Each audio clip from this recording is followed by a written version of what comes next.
Get started. If people could. The council met in a closed session prior to this regarding matters related to collective bargaining with our ASME union. So we have already called the roll and we are in session. I'll just ask my colleagues to come up to the dais and we will start our meeting. There are no changes to our agenda this evening. Thank you. I just had here's the rolling agenda. All right, our upcoming meetings. Let's see. Next week is March 21st. We will have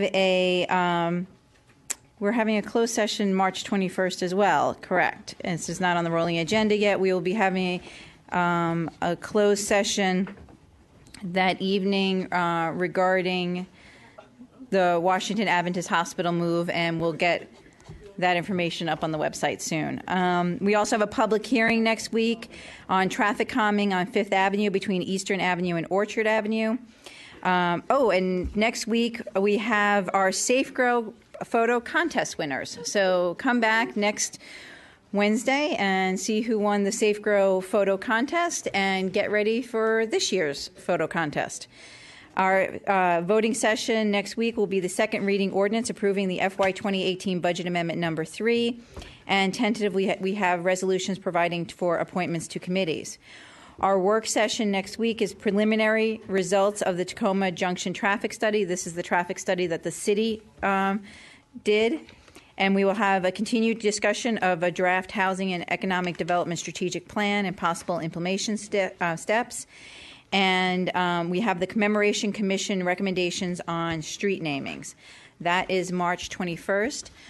March 28th, the City Council will not be having a regular Wednesday meeting. We are getting ready for the budget. Come Wednesday, April 4th, that night will be a special night because we will open our meeting reading a poem marking the 50th anniversary of the assassination of Dr. Martin Luther King Jr. So we welcome everyone to come to that. And just as for information, there is a special edition of the city newsletter that is being put together to mark the anniversary of his assassination. On April 4th, we have the presentation of the city manager's proposed FY 2019 budget. And tentatively scheduled, we have the NDC presentation of the draft site plan and preliminary site plan for the Tacoma Junction redevelopment project. And I do want to apologize that the Tacoma Junction redevelopment project, many of the meetings have been marked as tentative. They ran into some difficulties getting the sign-offs they needed to move forward with their traffic study. They have been able to do that, but it's been a little bit in flux, and I do apologize. But we're hoping to nail all that down very soon. On Saturday, April 7th, we will have a budget open house from 2 to 5 p.m. in the Azalea Room. We did this last year where city staff will be available from the different departments to talk about the budget. So this is your opportunity to come learn more about the city budget. Then on Wednesday, April 11th, we will meet back here. We will have a youth council update that evening. We'll have a public hearing on the city manager's proposed FY 2019 budget. That's why it's good to go to the open house on Saturday, April 7th, and then come give testimony on April 11th. Our voting session will be a single reading ordinance awarding a contract for the resident study. And tentatively, we have the first reading ordinance authorizing installation of traffic calming on Fifth Avenue. Tentatively scheduled is a resolution regarding housing and economic development strategic plan. And we have tentatively scheduled a discussion of the site plan and preliminary site plan for Tacoma Junction redevelopment. And then beginning on Monday, April 16th, for the next few weeks, then we will have City Council work sessions on Mondays and our regular meetings on Wednesdays. So that's our rolling agenda. Now moving to our Youth Council update. We'll ask one of our Youth Council members to join us. Hi, good evening. My name is Althea Davey. I'm the Youth Council City Council Liaison. Miss Daisy, Miss Davies, could you just pull the microphone? Yeah, like that. Sorry. So the main thing that came up at our last meeting on Monday was, as a youth council, we are pretty sure how you feel about gun control, but we just want to voice our support for the resolution tonight about gun reform and supporting the March for Our Lives movement, because it's a movement that's being led by youth and driven by youth and supports youth, and we appreciate that the city supports youth in the passing of this resolution.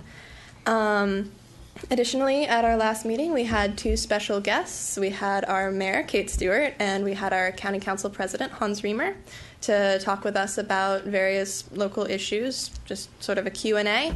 And so we've sent two of our youth council members to the National League of Cities conference over this past weekend and week days, I guess. And I wasn't there, but it sounded really interesting and really fun, and I'm glad that that we were able to send our representatives there to learn more about how the NLC runs and how cities run. And so that was those are the main issues we've been talking about. Also, additionally, we are starting in April. We are going to start, instead of meeting monthly, we're going to meet every other week, because we like each other, and we want to have more time to sort of be face-to-face and get things done. And there's only a certain amount of months per year, and so we want to increase our time meeting and hopefully increase our ability to make change. So thank you.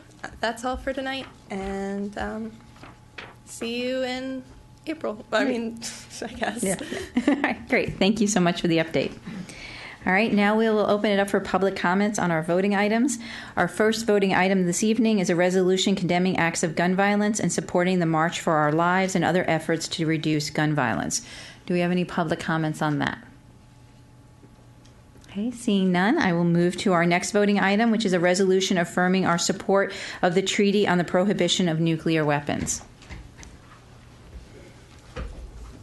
Good evening. My name is Jay Levy. I'm chair of the Nuclear Free Zone Committee, and we're very pleased to see that Tacoma Park continues its commitment to the Nuclear Free Act, which has been in effect for over 3 decades.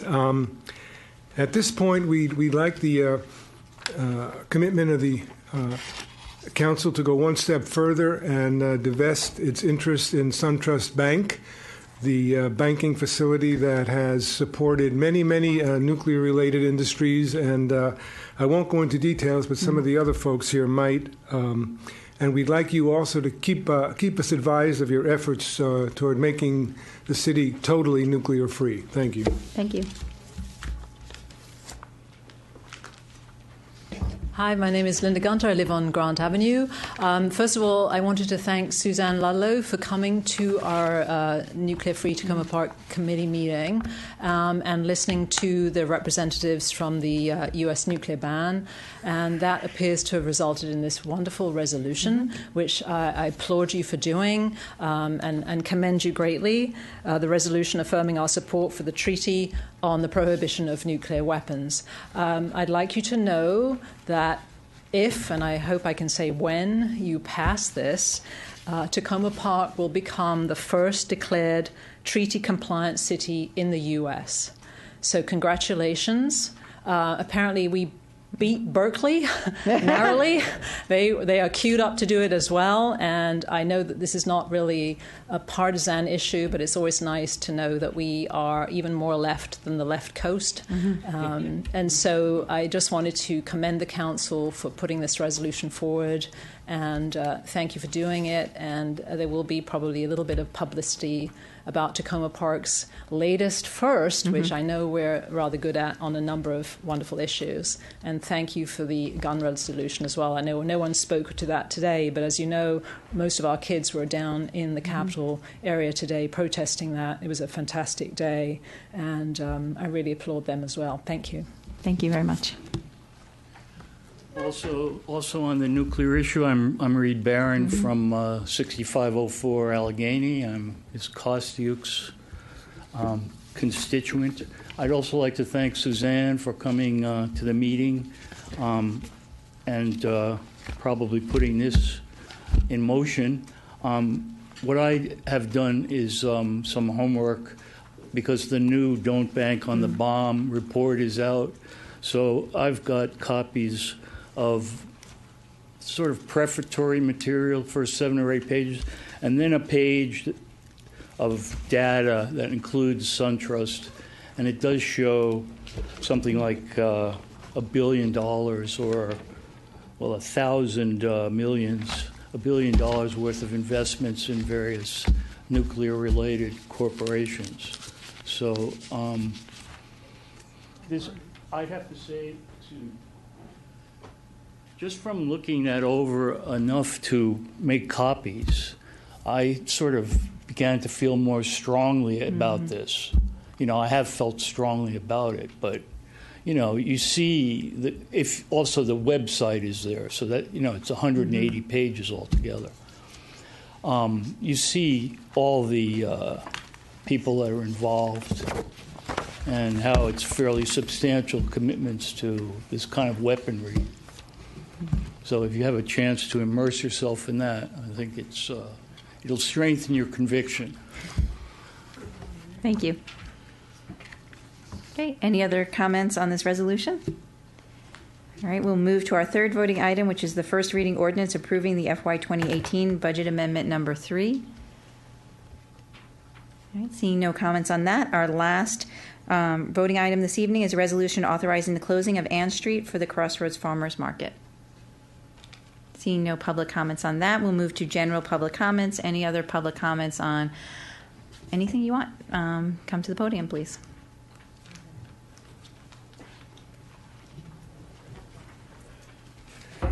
Hi, I'm Chuck. I'm a Tacoma Park renter, and I know there's a renters panel tonight, but I just wanted to quickly speak about one thing that was in the Cloudburst report that I actually like, so I thought I would speak in support of that.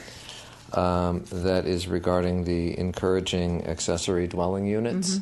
I heard them talking about it, and then I read through their recommendation, and it sounds great. Unfortunately, it looks like there's some difficulties because of the interplay with the county laws that it would require what they call a zoning overlay or an overlay zone.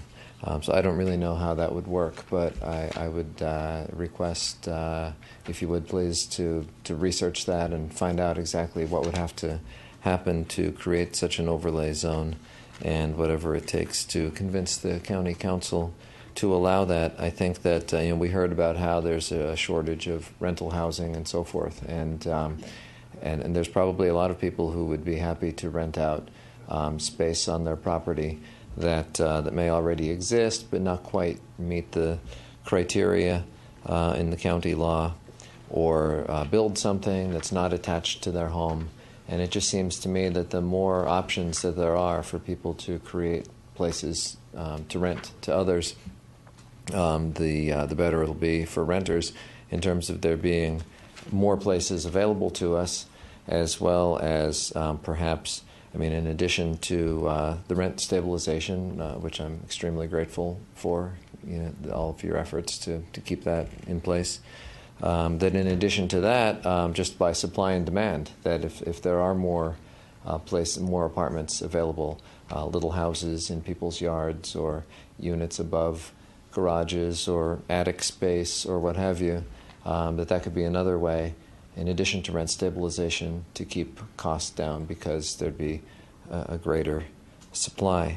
So I thank you again for your steadfast commitment to rent stabilization, and ask if you would please do whatever research is necessary. Look at the D.C.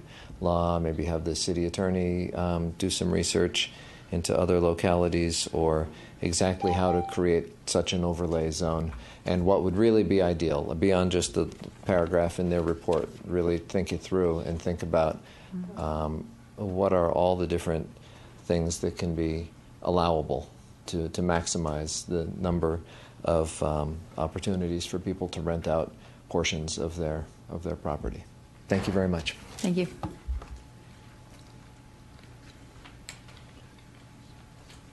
Hello. My name is Jaquette Frazier, and I'm at 777 Maple Avenue, Exes House, and I'm here to support the issues about things that we have in our building. We have new manager, and we have a lot of people that pay their rent, and it's being returned to them. And I don't like the fact that when you don't accept people's rent, it makes them feel uncomfortable and very uneasy. And we've have problems in our building, such as elevators and hot water. And these things have been going on for 3 years. And I feel like at this point we need the council to get involved and the city to get involved and get some of these problems corrected. It's making people feel like they're being attacked. And whenever you threaten people's roof over their heads, it's a real problem. So I hope tonight that Denise and other people can express the things that are going on, because it's getting worse and worse and worse. Okay? Thank you. Thank you.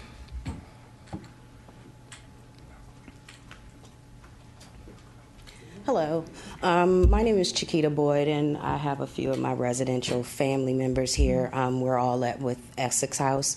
This is the first time I've spoken with you guys, but it is in reference to the problems that our building has had. I used to work there, and we did a wonderful job with rebounding the building. The building is in a decline. They did face work to the building to make us feel a little special, but everything else is failing. We have had at least 4 different property managers within like 2 years. That's unacceptable. I feel like at moments Edgewood uses those property managers to be their puppets, and then once they've served their purpose or the tenants have had their full of them, they get rid of them and they find someone else. But the problem is never changed. Edgewood management themselves, I think, do not do right by us, because some of the things that they're trying to implement now, even if it was something that should have been implemented and other property managers were not doing that, there's a certain way to implement things, and that's why we feel attacked. My situation, I just got transferred from one unit to another, okay? At the last minute, I had to go tell them, hey, today is my move date, March 1st, what's going on? All in one day, they allowed me to do this, to get everything done and start moving. Okay, now the unit they moved me in, it's very nice. I'm not going to say it isn't. My problem there, on the weekends, I don't know how many people like taking ice cold showers. I don't. But on the weekends, my water in my unit does not get hot at all. It barely gets hot during the week. Okay, our windows in the apartments, and it's not just mine, I know it's all of them, you can have your heat on and you would still need to sit around in something to cover yourself to keep you warm. I run a space heater even on top of my heater just so that I can keep warm in my unit. So I know for a fact that there are things that were not done when they promised us during these renovations. I know that there are things that they are not paying attention to. And the thing is that they're not paying attention to us, but they keep wanting to get more out of us financially. And I think that sometimes you need to be a little more conducive to the residents. And like when I worked there, and now that I live there, but even when I worked there, I always tried to face that property as if I lived there. How would I want to live? And if you stand up for the tenant, Edgewood will get rid of you. You have to be their puppet. I have not been with Edgewood in about 10 years now. I haven't done property management in a while, but I'm still very aware of all of the rules and regulations, okay? Okay. All right. You. Thank you. Thank you very much. Any other public comments this evening? Okay, then we will move on to council comments. Any Councilwoman Kostiak? Thank you. The monitor is working tonight. I know it is. Well, but we had Council Member Dabala and Council Member Kovar switch seats, so we'll see if I can actually do that tonight. Thank you. I have several things, so I apologize if this is a long list. I'll try to keep it short. First of all, I want to remind people that this Friday is our community coffee for Ward 3. We're meeting at Mid-Atlantic Seafood on New Hampshire Avenue at 8 a.m. on Friday. I hope to see some of you Ward 3 residents and others as well are welcome to come join in, and we'll have a chance to talk about issues in the city, ideas, basically whatever you're interested in or thinking about. So I hope to see you there. I also want to note that I, in addition to several of my council members, had the opportunity to attend the National League of Cities conference over the past few days. And as Ms. Davies noted, there were several youth council members who had the chance to attend. So I thought it was wonderful that they were there, and I hope that they got a lot out of it. I know that I got a lot out of it. And as a new council member, I feel like it was a wonderful opportunity for me to have a chance to meet people from around the country who are serving in elected positions in their cities and learn from them, and then also to participate in the sessions and have a chance to get some, bring some new ideas back to the city. In particular, Mayor Stewart and I took part in a racial equity training on Sunday that was an all-day event from 8 a.m. until 5 p.m., and it was a Racial Equity 201 training that built on the trainings that we've done in the past, and I think really provided some information that was useful and had a chance, gave us a chance to kind of start to think about next steps. So that was a great opportunity as well. On a separate issue, I am participating in the Community Police Academy, and last night we had a particularly fun class. I just wanted to call people's attention to, we had an opportunity to meet the dogs, the police dogs, which was a really neat experience, and as well as talk about the bike patrol, the police bike patrol, which is a great service that the police department runs. So again, another kind of plug for the police academy. I feel like I've learned a lot through doing that, and it was really interesting to see, not just to meet the dogs, but to kind of see the ways that they're used to be able to apprehend people when there's a situation where they need to send them out to try to stop someone who's not being cooperative, as well as to find articles. It was kind of amazing, almost magic, almost like magic, to see some people who had been holding like a pen, dropped it, and the dog could go out and find it. So it's really amazing some of the things that they can do, and a great resource for the police department. And then finally, I wanted to talk briefly about one of the priorities that Councilmember Dabala and I are kind of took the charge in focusing on, that we voted on as a council, which is working on a review and improvement of our committees, our city committees. And Mayor Stewart and I had a chance to meet last week with the remaining members of the Safe Roadways Committee, which was a committee I served on prior to being elected to the council. And it's a committee that's kind of dwindled in numbers down to 2 people at this point.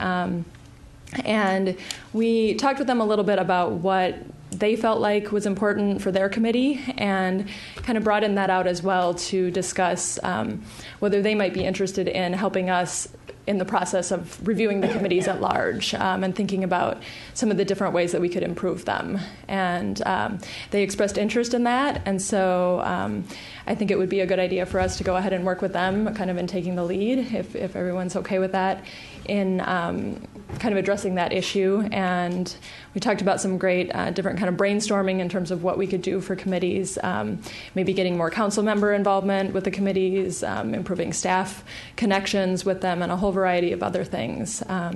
So our council intern is kind of taking a first stab at creating a survey that we would send out to, we were thinking of sending out to council or to committee members, as well as to former committee members, to kind of get some feedback from them as a starting place. And then we can all brainstorm on different feedback that we have, because I know all the rest of my colleagues have great thoughts on things that we could do with committees as well. So I hope we'll be able to move forward with that soon. Thank you. Thank you very much. Councilmember Searcy. Good evening, everyone. So I too was at the National League of Cities. I think it was just a regular old Tacoma Park party. But I did have the opportunity to participate in a couple of sessions over the weekend. I was in the racial equity 101. I hadn't been bumped up to the 201 class yet on Saturday, as well as the public partner partnership session around community development that happened all day, well, a few hours on Sunday. So it was a wonderful opportunity to, as my colleagues have mentioned, interact with folks from across the country, but to hear how some of the challenges that are in other cities are similar to ours, but also get some really good feedback on ways in which we can try to tackle some of the major issues that are impacting the city. So it was a wonderful opportunity to interact with others. Couple of quick thank yous. Last Thursday, Mayor Stewart, Chief Duvall, and myself were able to attend the tenants meeting at Hampshire Towers Apartments, and it was actually a great meeting because we were able to announce some really good things. So in working in partnership with the management company, Orlo, the police chief, and myself were able to work out a pilot project for the residents. They were experiencing a parking shortage, so we now have worked something out where we're able to do overnight parking for temporarily at the rec center overnight. So the tenants have been very, very happy that we were able to work together with the city staff, property management, as well as members of the council to try to meet the needs of some of the residents who in many cases would have to park overnight and walk along New Hampshire Avenue in order to get to their apartments because of an absence of parking. So I was excited about that. Also on Tuesday, thank you to Daryl and Ian and the Public Works folks. We were talking about the Glenside sidewalks. Yay! So residents in New Hampshire Gardens know very well that we have been in line since I actually had to look up the email on Tuesday. We have been in line. I think we submitted our initial request in 2014. So we are finally getting these sidewalks. So it was wonderful to have staff come through, walk through the process for acquiring the sidewalks, as well as answering any questions that residents have about the impacts that installing the sidewalks will have on their property. I just want to reiterate to New Hampshire Gardens residents, particularly those that are in Glenside, if you have any questions, thoughts, concerns about the meeting or any impacts that the new sidewalk could potentially pose on your property, please let me know. Contact Daryl. We definitely want to address any questions that you have so that we can move to the next stage of the process. And I think that's it. Thank you very much. Great. Thank you. Councilmember Kovar. Thank you, Mayor. Thanks to everybody for attending. Just wanted to mention three things. One, I was very pleased to be able, and Mayor Stewart was there also, to attend the I guess you would call it a demonstration that the students at Tacoma Park Middle School had today, and this was connected to all of the others that were going on around the country on the gun violence question. And they, I would say several hundred students left the building. The principal did a great job of explaining to them how to kind of comport themselves when they were there. And we walked around with them quietly for the 17-minute period. It was just really inspiring to see all these young people doing that, taking the lead as they have in Florida and so many other places. So I'm pleased that not only that we did that, but that we're taking up that resolution this evening. Two other things I wanted to mention. I also was at the National League of Cities and got to attend two really interesting workshops, one on affordable housing and one on first tier, meaning geographically, not necessarily in quality, although we would be that too, first-tier suburbs. And I'm not going to go into today what all the findings and recommendations were there, but I think it will be relevant for when we talk about the strategic plan later. And then the third thing is, and this is something I'll just mention to the city manager, who wouldn't mind checking on it, and this relates to the street sweepers. And a resident mentioned that previously, and this is my recollection also, that the street sweepers had a small amount of water that would come out to keep the dust down. And so when he witnessed one recently this week, that wasn't the case, and so dust was just being kicked up all over the place. So I don't know whether that was a policy thing or just someone didn't do it in that case or what, but maybe if you could check on where that is, that would be great. Thank you. Councilwoman DeBala. Yes, I did not go to the National League of Cities meeting, and I'm really beginning to regret that I didn't. Sounds like it was a great time. But speaking of sidewalks, tomorrow night, Larch Avenue sidewalk between Glazewood and Elm Avenue, another perennial, shall we say. At 7:30 tomorrow night, there'll be a meeting here in this building in the Rose Room for anyone who wants to talk about the sidewalk, the latest version of the sidewalk design. Thank you to Public Works for being able to come on an evening and explain it to us and hear all the different views on that. Secondly, on Tuesday evening, there'll be 2 police meetings in Ward 2, where the chief will come out just to meet residents in different parts of Ward 2. And so all of you that are out in the audience that are from Ward 2 are welcome. The first is at 6:30 for the family circle. It's at 401 Circle. The second is for those who work late. Starts at 8 o'clock, 1001 Elm. And anybody wants details, you can just email me if you can't remember them right off the top of your head. I'd like also to say that the police chief and I would really like to get out to multifamily buildings in Ward 2, Aspen Court, maybe over to Manor Circle. Someone wants to do that, to host that, let me know. Thank you. Great. Councilmember Smith? First, I would like to thank all the residents from Essex House for coming out this evening. It's great to see you. I appreciate the comments about the conditions of the property.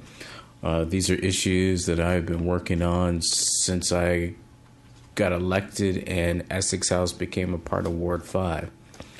I don't want to say that none of these things will ever change, but it's really tough. We've had meetings with the landlord of the property. We've had meetings with the management of the property. I've attended a meeting where there was a new property manager, and she said she'd never had any documentation about all of the reports that the previous property manager had taken about the issues at the property. So it's just this runaround circle that you go into when you deal with, I guess it's the property manager's fault. I don't know. But it is a problem that has been going on for a very long time, whether it's elevators, whether it is illicit activity on the property, whether it's the treatments by the property manager and the tenants. It just goes on and on and on. And, I don't understand why. I mean, out of all the properties in Ward 5, and Ward 5 probably has majority of the multifamilies in the city, that's the only property that calls me all the time about these issues that we've discussed. And no one wants to fix them, cares to fix them. I just don't understand it. And on top of that, they have actual maintenance staff on site. It's not like they got to call a plumber to come out to fix an issue. These people actually live at the property, and they still can't get these issues resolved. So all I can say is thank you. Please keep speaking out.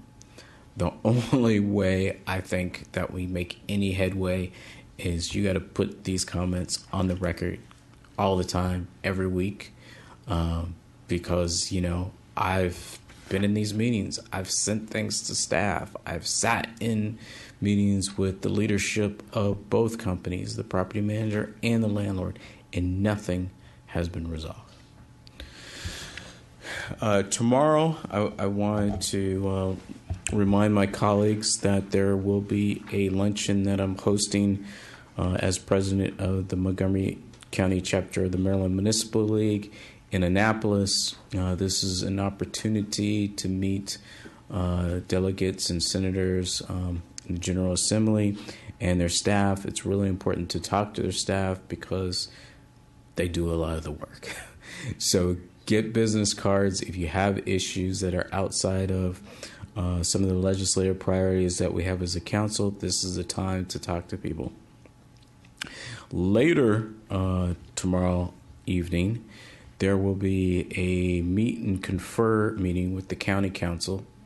This will be hosted by the Montgomery County chapter of the Maryland Municipal League. So there are a number of things that we're going to be discussing. The small cell towers is one of them. Tax duplication, we're trying to make some headway on that. And cord cutting. I don't know if people are familiar with that, but the municipalities in the county, we have franchise agreements with the cable companies. A lot of people, millions of people are dropping cable, so our fees that we're getting are going to be reduced. So this is an issue that the county has seen in their revenues that they're getting, so we're going to start discussing it as a chapter.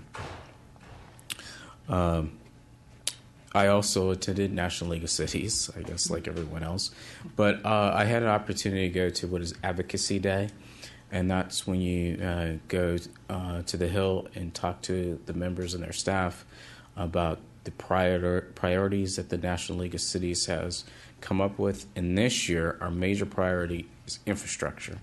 Many of you have heard that the president has come up with this bill. Who knows if it's going anywhere?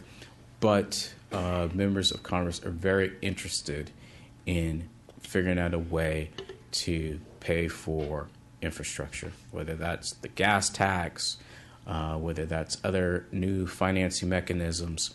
But this is a bipartisan issue, and members from all over the country are talking about it. Can we get it done? Possibly in smaller tranches. You know, maybe you do something with water quality, maybe you do something with broadband, as separate bills. But there is a possibility that this might happen before the election in November. But it is the talk of the Capitol Hill right now. Infrastructure, because, it doesn't matter where you live. You drive on a bridge that's fallen apart, on a road that has a pothole that no one seems to be able to fix. It's an issue all over the place. And then water quality. There are a lot, everybody's heard about Flint, but there are a lot of cities around this country that have lead in their water. And it's an extremely expensive process to remove those pipes. So we might get something. I will encourage all residents to contact not just the delegation members, but people from all over the country. Maybe what we should have is a day that everybody calls, because once members see that, they have a flood of calls on one day, they pay attention to that. If they see, because I was in Senator Van Hollen's office, and he was saying, or his staff was saying that they get 800 calls a week, right? And if they only see, pops of 20 calls each day on a particular issue, it doesn't really mean anything to them, right? But if you can get 100 different people calling on one day, they're going to pay attention. So I think that is something that maybe as a community we need to organize, not just for this infrastructure bill, but other things that we think are important to our community, affordable housing, trying to figure out what we're going to do with the Washington Adventist Hospital campus, where we can get support from the federal government. They are right down the street. I mean, that makes us unique. So I think that's something that we really should consider. And then finally, there is a resolution that we are going to talk about today, and I want to say up front that I support the issue, but I'm not going to support this resolution. It is on condemning acts of gun violence. I believe 100% that we should condemn them. All these deaths that are happening in this country because of gun violence is despicable. It makes no sense that a Western country like the United States of America, that anybody can buy a handgun. You could be 18 years old and buy a handgun. That doesn't make any sense. When I was a kid, I spent a summer in Japan. You can walk down the street and never think about something happening to you because of a handgun. The police didn't carry handguns. It was just a very different type of interaction with law enforcement and with, just your regular community. I think that we should not, as a practice, put a litany of bills in a resolution. I serve on the Maryland Municipal League's Legislative Committee, and sometimes it says a lot more when you do not take a position on a bill to members of the General Assembly. When we send these resolutions out, people are going to say, of course, Tacoma Park does not support these things. But we need to have a laser-like focus and say what we want in a bill. We cannot waste our energy in the cachet that we have built as a jurisdiction just saying that we support any bill that anybody puts out, because many of these bills don't go anywhere. Thank you. Thank you. A couple of things. I was in Annapolis on Saturday afternoon testifying for a bond bill that has been introduced by Delegate Sheila Hickson on the House side and Senator Will Smith on the Senate to provide us with funding for the redevelopment of the library. So hopefully we will be hearing about that. If you happen to see or have time to drop a note to someone in our D20 delegation, thanking them and encouraging them to move this forward, that would be terrific. Just another note on the 20th, on March 20th, which is coming up this Tuesday, there's an open house by Centro de Niño, which is a daycare that is now currently located on University Boulevard. And it looks like they're going to be relocating to the John Nevins Andrews School on Elm Avenue. And so they sent around a notice that at 7 p.m. they're doing an open house. If people want to stop by there, get to know possibly our new neighbor in the community. As like my colleagues, I was also at the National League of Cities. As I announced last week, I was appointed to be the vice chair of the Racial Equity and Leadership Council at the National League of Cities. And we had a number of days of meetings. As Councilmember Smith said, infrastructure is one of the main priorities for the National League of Cities. And so yesterday afternoon, we spent the afternoon working on the council and looking at how we talk about infrastructure through a racial equity lens and how we can influence the National League of Cities as it's doing its advocacy on this to look at it as an equity issue. And it was really, as Councilwoman Kostiak said, meeting colleagues from around the country who are working on some of these issues gives you some great ideas, and it was a terrific day. And I also want to thank Mr. Mendelson, who is here this evening, who's going to be on our panel, because he and I talked about community land trust the other day, and that was actually one of the issues that came up and we were talking about in our equity discussion as a possibility to help support affordable housing. So I'm glad we had that conversation on Friday. In addition, Tacoma Park was highlighted for one of the city profiles for our work on racial equity at the National League of Cities this year, and our profile is on their website now. And I want to thank our deputy city manager for putting up, having put up on our website a page for our racial equity work, so people can go there, look at the work we're doing on this, and links to the blog that Councilmember Smith and myself wrote last year on this topic. I think that's all I have this evening. I'm going to now turn it over to the city manager for her comments. Oh, sorry. I neglected to mention something, and I apologize. I've complained a lot in the past throughout the State Highway Administration. There was a really bad pothole not far from here on Philadelphia Avenue, and I sent in the electronic thing to ask for it to get fixed, and it got fixed, and it happened surprisingly fast. So I just wanted to say, since I've been critical at times, that they did do that. And just on the Tacoma Park Middle School, in addition to the mayor and myself, we were really glad that the chief of police was there with several of his officers, and they all walked around with us. So I didn't want to not mention that. Thanks. Thank you. Thank you. I'd like to start out by congratulating our finance director, Susan Chung, for receiving another Certificate of Achievement for Excellence in Financial Reporting for our annual financial statement, our CAFR. This is a remarkable amount of work that goes into it, and I appreciate the work that she has done. The letter that's sent by the Government Finance Officers Association that gives the award states that the Certificate of Achievement is the highest form of recognition in governmental accounting and financial reporting, and its attainment represents a significant accomplishment by a government and its management. And so very pleased that we got to add the 2117 to our plaque in the finance department. And I also appreciate the council's support of her work and of the work of our commitment to accuracy and transparency on financial matters. Yesterday, we have an update on Dorothy's Woods and the Washington McLaughlin School property. Just yesterday, we learned that Fairview Investment Fund had filed a motion in this Washington McLaughlin School's bankruptcy proceeding, asking that the court lift the automatic stay in bankruptcy so that it may proceed with its foreclosure action against the city's property.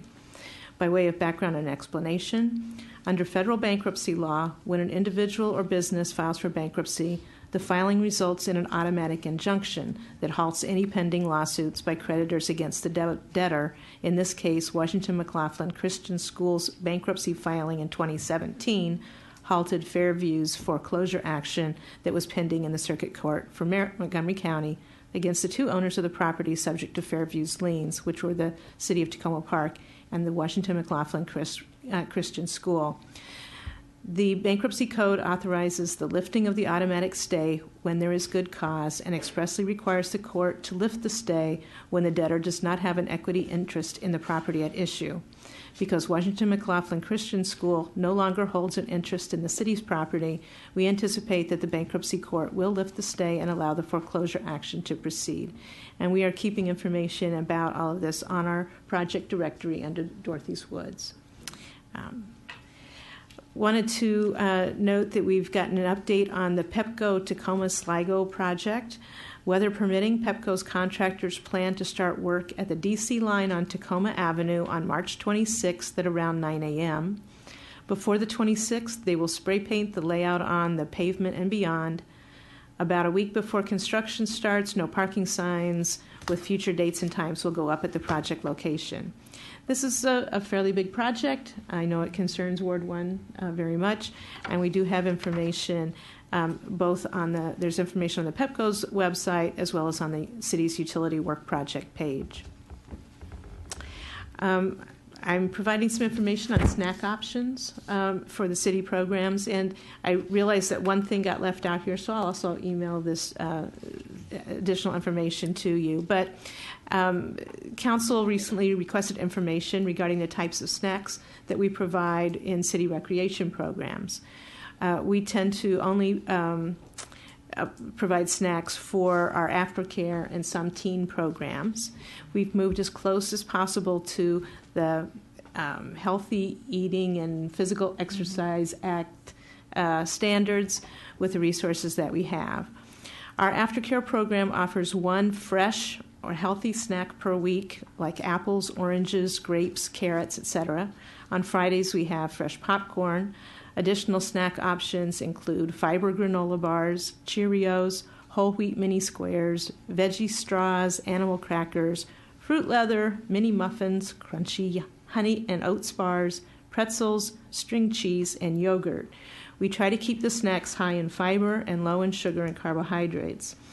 And most of our teen programs don't have daily snacks. We used to have a tendency just to order pizza.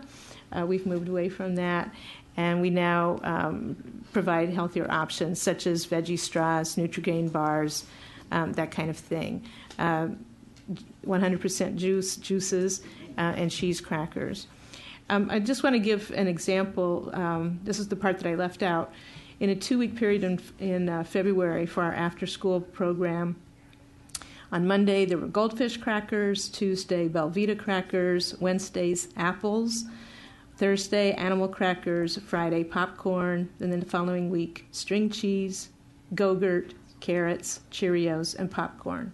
So those are the kinds of foods that are served to the kids in the aftercare program, and it seems to work well, and we do watch it very carefully. We also worked very hard last year, including with Councilmember Kovar and our Recreation Department, along with Real Food for Kids, to try to get an agreement with vending machine companies to have the right combination of these HEPA standard foods in our vending machines. We had extreme difficulty getting offers for that, and so we do have the best options that we could get, and we will keep our eyes open for additional options in the future, but I wanted people to know that, and I appreciate that people are concerned about it. We do try to have a variety for a variety of people. And finally, I wanted to note that we did get a little bit of an update on the issue of transferring the traffic signals from SHA to Montgomery County. Montgomery County has completed cabling work around the fire department on Carroll Avenue at Philadelphia Avenue. Then it's working on another project for 2 weeks, and it'll come back to Tacoma Park, hopefully to finish at that time the transfer. So that's what I have for you this evening. Great. Thank you. Mr. Siemens? Yeah, Councilmember Siemens. Yes, thank you. Again, it was a real pleasure to hear tonight that the Finance Department has again won the Certificate of Achievement for Excellence in Financial Planning or Reporting.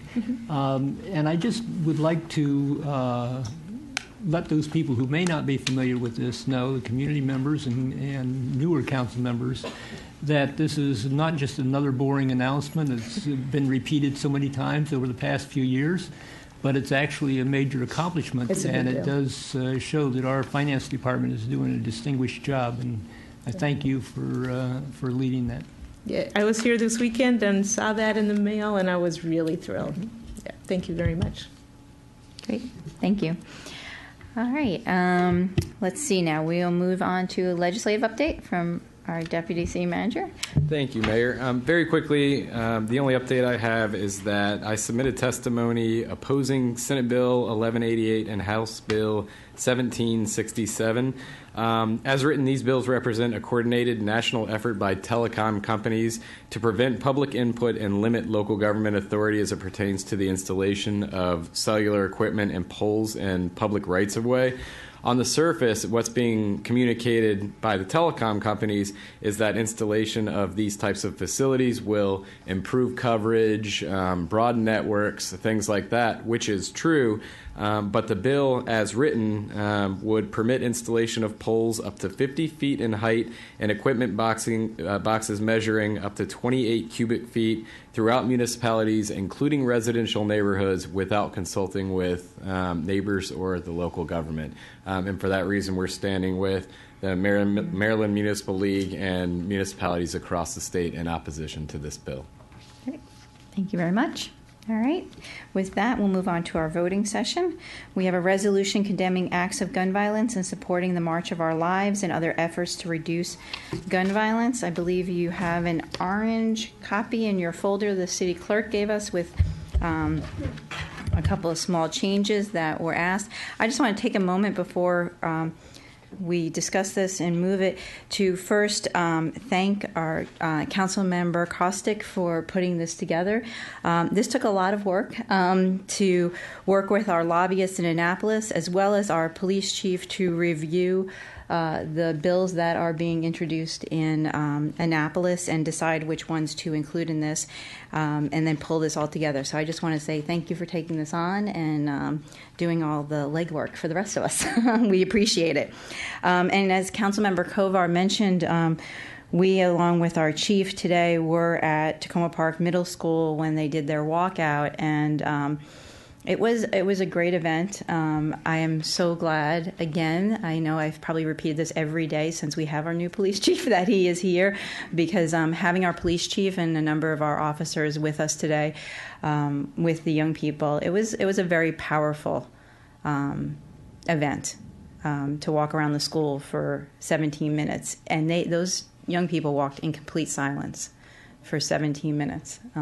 It was very powerful today, and I'm glad that tonight we have the opportunity to pass this resolution. So I'm going to actually turn it over to Councilwoman Kostick to walk us through it. Sure. Thank you. So I think it's important to start off this discussion pointing out the number of people this affects. If you look in the resolution, there's a statement saying that there are 35,626 firearm deaths in the United States in 2015, and 708 of those were in Maryland. So this is a really big problem, and it's a problem that I feel on a personal level, two close people to me have been killed by firearms in the past 3 years. And it's something that I think is really important that we're doing something about. So I appreciated the opportunity to work on this resolution, and I think it does a couple of really important things. First of all, it condemns gun violence in general. It also supports the March 24th march, which our youth council representative pointed out is a youth-driven and youth-organized call for gun control and an improvement that will influence and reduce the number of people who are being killed by gun violence. And I think I personally am very proud of the young people in our country and in our city who are taking action on this issue. I think it's really important, and I think it's really inspiring to us adults to see that. So I think it's important that this resolution does that.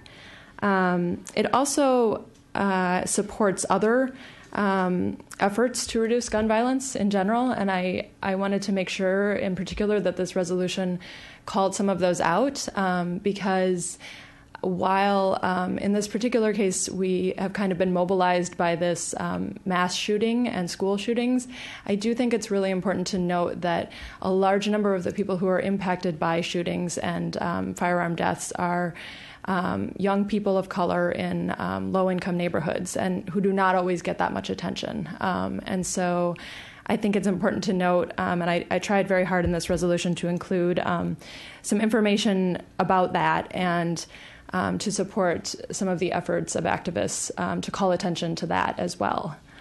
It also lays out a general list of some of the things that we call on our state and national legislators to do to address gun violence. And it also has a list of more specific bills in the Maryland Assembly right now that we would like to support, or if this is passed, that we support, provide support for. And I think this is really important because it provides a very tangible and concrete message right now that we are supporting things that can happen immediately, hopefully, and move forward. And as Mayor Stewart said, I did take some time to review a lot of the legislation that's in the Assembly right now and work with our lobbyist for her recommendations regarding what bills would be good to support as a city and some of the key ones. And also talked with our police chief, who was helpful in providing thoughts on this as well.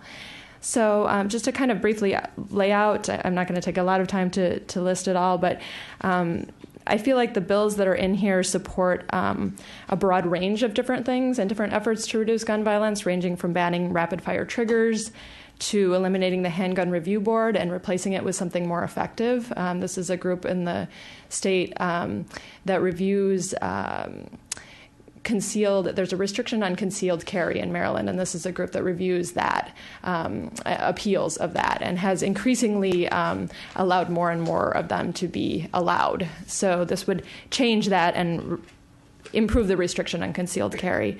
It also looks at providing funding for programs to reduce gun homicide, and allows family members and household members, as well as law enforcement agents, to petition a court to remove a person's access to guns if they are deemed a danger to themselves or others.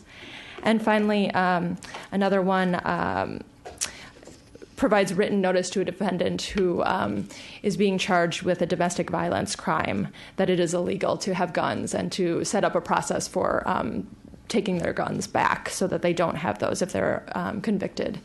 So that's kind of an overview of it, and I'm really happy that we're considering it and hope that you all will support it. Great. Thank you very much. And I'll just draw people's attention. I think it was Councilmember DiBala who put forward a change in the second to last whereas clause. So it would read, the City of Tacoma Park is committed to the safety and well-being of its residents, including protection from acts of gun violence. I'd ask for someone to move the resolution, please. Councilwoman Kostick moves it. Do I have a second?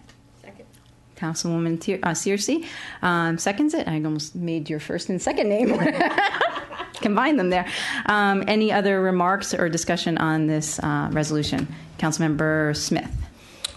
Like I said, even though I do not support this resolution, I want to thank Captain Collington for going to Don Bosco today and showing his support for the young kids who walked out because of just too much violence, not just at schools, but in this country in general. So I think that's really important that a member of our police department, a high-ranking member of our police department, is out there in the community showing his support for what's going on and what's really important to all of us. Thank you. Councilmember DiBala. Yeah, just briefly. Action on gun control is long overdue, in my view. I struggled with this in part because it didn't go far enough, and I struggled with it because I feel like as a city council, we don't have much that we can do other than say, this is long overdue. I appreciate Councilmember Kostick's diligent research into all the different bills. It looks like a laundry list because suddenly, surprise, there's a lot of attention to this. But when I go to the luncheon tomorrow with our state delegation, I'm going to be talking about some of these bills. So I'll be voting for this. Thank you. Thank you. Councilmember Searcy. I just want to thank Councilmember Kostick for working on this resolution. Sometimes doing what's right may not be politically easy to do. It may not result in something that is really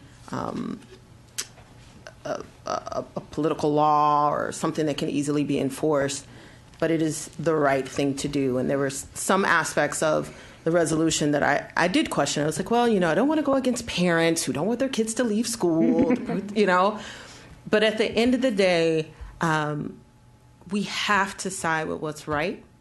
We have to ask ourselves if 10 years from now, this could be their civil rights movement, really trying to protect themselves in schools. And do we really want to look back and say as a city, we didn't do what we could do, albeit a resolution that maybe is not enforceable by law, but it is something tangible that we can do to try to not only protect the health and safety of the residents in Tacoma Park, but beyond, and support children in this area who are really trying to fight for their rights to be safe in school. So I just want to thank again Councilmember Kostick, I want to call you Casey, for working on this, and I think she did a wonderful job. Great. Thank you. All those in favor of the resolution, please say aye. Aye. Aye. Any opposed? Opposed. Any abstaining? All right, resolution passes 6-1. Thank you very much. Next, resolution. Resolution affirming our support of the Treaty on the Prohibition of Nuclear Weapons. I don't know if the city manager wants to speak to this one. Sure, although I know this has been one that's also been close to Councilmember Smith's heart. So the I'll go right on into this, that nuclear weapons are the only weapons of mass destruction that are not subject to an international ban.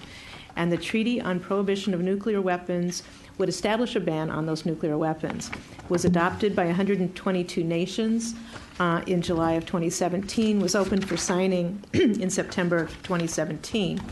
Once 50 nations have ratified it or acceded to it, the treaty will enter into force.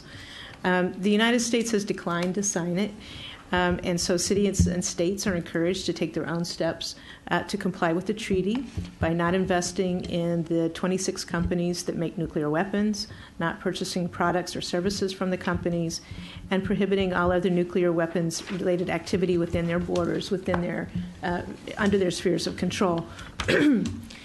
And attached is a resolution that affirms the city's support of the Treaty on the Prohibition of Nuclear Weapons. Note that City of Tacoma Park established itself as a nuclear-free zone in 1983 when the city adopted the Tacoma Park Nuclear-Free Zone Act and established the Nuclear-Free Tacoma Park Committee to ensure compliance with the act.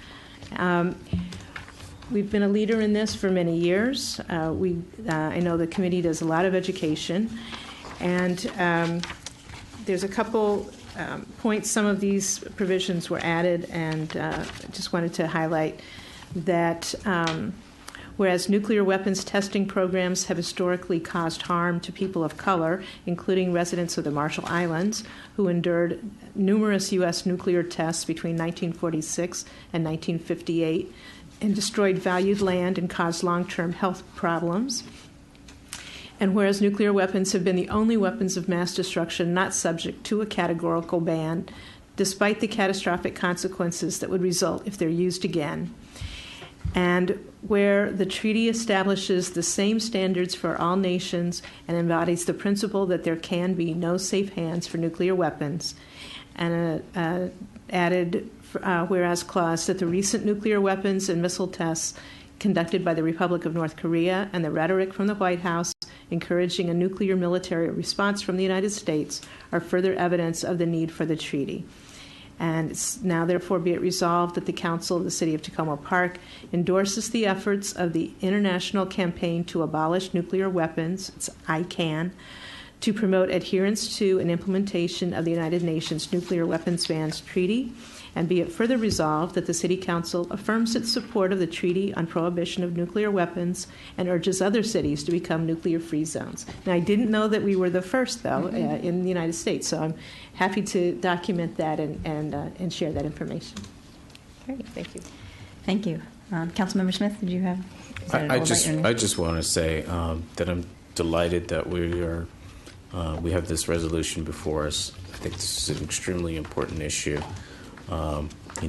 With the occupant over at Pennsylvania Avenue has ratcheted up, something I thought that we would never discuss, at least in my lifetime, nuclear war. So I'm really proud that we have this resolution before us, and I'm, of course, going to support it. Thank you. Councilmember Siemens.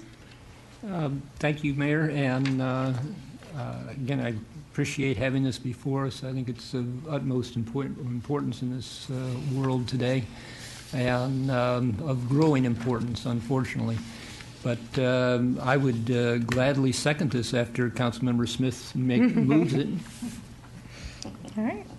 Great. Why don't we do that then? Who would like to move the resolution? So moved. Councilmember Smith, second. Second. Councilmember Siemens, any other discussion or comments on this?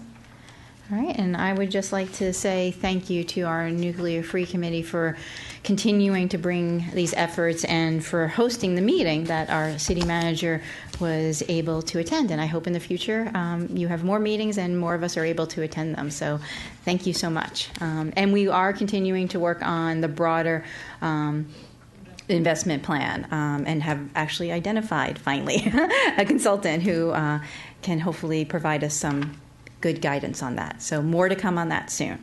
All right. Moving forward now. Oh, we didn't vote. Gosh, sorry. It's been a long week. All those in favor of the resolution, please say aye. Aye. Any opposed? Any abstaining? Okay. Terrific. Now we will move on to our third item, which is the first reading ordinance approving FY 2018 budget amendment number 3. And this is a long one. Thank you. Yes, it is a long one, and I tried to answer some questions. I'm sorry, Councilwoman Dabala, I went to a meeting just as you sent your questions today, so I'm happy to get them offline. Okay, that's fine. So we do budget amendments to better reflect in our budget our expectations for either spending or not spending funds. And in particular, because there are a number of major projects that are delayed so that they move into FY19, it was really important for me to get this kind of cleared up so that as you look at the FY19 proposed budget, you have realistic information about what's in our current budget and what will be coming forward in FY19. So there's a number of general topics here, and I'll highlight a few of them. We have one of the provisions of this budget amendment is funds to carry over from FY17 to FY18 related to IT server room renovation. Funds were budgeted in FY17. Work continued into our current year, and that project line needs to be transferred over to our FY18 budget. We have a long list of items that won't be spent in FY18 but are expected to be included in the FY19 budget. And then, so I'll go through those. So I'm not going to go into the details of these unless you have a question, or if there was a question that was raised to me and I'll mention it. But these are supposed to be transferred over and appear in your FY19 proposed budget. One is a number of small housing and community development projects along New Hampshire Avenue, and some of the efforts that we do about marking bike lanes and putting up signs and things because we've been short-staffed within our HCD department. Similarly, we had set aside money for neighborhood commercial center improvements, and that money is delayed because we don't have staff to work on that and didn't have a project in front of us. One of the large ones is the library construction project because we will be undertaking a floodplain delineation study, so we're adding $100,000 for that study, but the bulk of the money for the construction of the library is moved to FY19. We have for Ethan Allen and Flower Avenue Green Street projects, a whole series of different funds, most of which will be moving into FY19. So you'll see that money's from our general fund and from special revenue funds in this budget amendment. We have some programming monies from the Safe Routes to Schools program. There's delays at the state level with that contract, so that will be that money will be available in FY19. And we are postponing the work on the security cameras for Hefner Park and the community center. We want to make sure that we have the right kind of cameras and some of the timing on that. It makes more sense for us to wait on those projects. The following list are either things that are going to be discontinued permanently, or they can remove from the budget permanently, or won't be coming up for a few years, or that are new and are being added. And so on the we have a grant that we're receiving of $160,000 for the Safe Routes to School Lincoln Avenue project. We have some legal money for additional legal services that we don't anticipate spending. We had enough room within the legal services budget, and some of the expected projects that we thought were going to be worked on did not require those funds. So we have $35,000 that we can move to till the next year. We've increased the funds for the I Can Shine bike program, and for those of you, some of you may not have known what this is. It's a wonderful program to allow kids with various disabilities to learn how to ride a bike, and it's so cool. State Highway is a partner of ours, but they've been delaying on getting some of their contract monies. And because this project happens in June, we want to allocate the funds in case that money doesn't come in a timely way. We have a number of vacancies in our Housing and Community Development Department, so we've got salaries money that we don't need this budget year, as well as training and conference funds. We have some printing costs that we don't need to spend because we're doing our landlord-tenant seminars in a different way. We don't need quite as many copies, and we have an online program. The marketing campaign, economic development marketing campaign, and there's one other one, is one of the things that I think really is important for you to consider as part of your list of economic development strategies out of the draft Housing and Economic Development Strategic Plan. So it's not something that we have time to do, but it makes sense to put that in the holistic look of the implementation steps of the draft plan. We've had a delay in, we've had fewer costs for our social media marketing campaign for the Arts Commission, and there was a delay in implementing the food pantry contracts, and so that money won't be able to be spent. We had a delay with some of the expenditures for public arts, particularly some murals, again from staff, from not having the staff available for us. We got to spend a little bit less money on the traffic study for Tacoma Junction, so we have a savings there. We did increase funds for the HR department. You've already approved the contract for additional furniture purchases now that their area got renovated so they have privacy.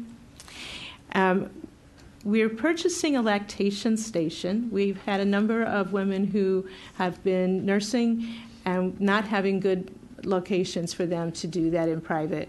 And so we had an option about trying to build a room or have a kind of movable lactation station, kind of like a phone booth thing. And I've seen them in a number of airports and that kind of thing. Because we're going to be doing so much construction in and around this property, it didn't make sense to identify a particular location and then not have that available. And so having something that we can move from place to place would be good. We have a increase in the cost of some IT expenses for servers, and we have a savings in the cost of the Public Works fuel dispensing software because we don't need to implement it, I think, for 2 years. So we've got a delay in that. We did receive a grant from the Maryland Energy Assistance Fund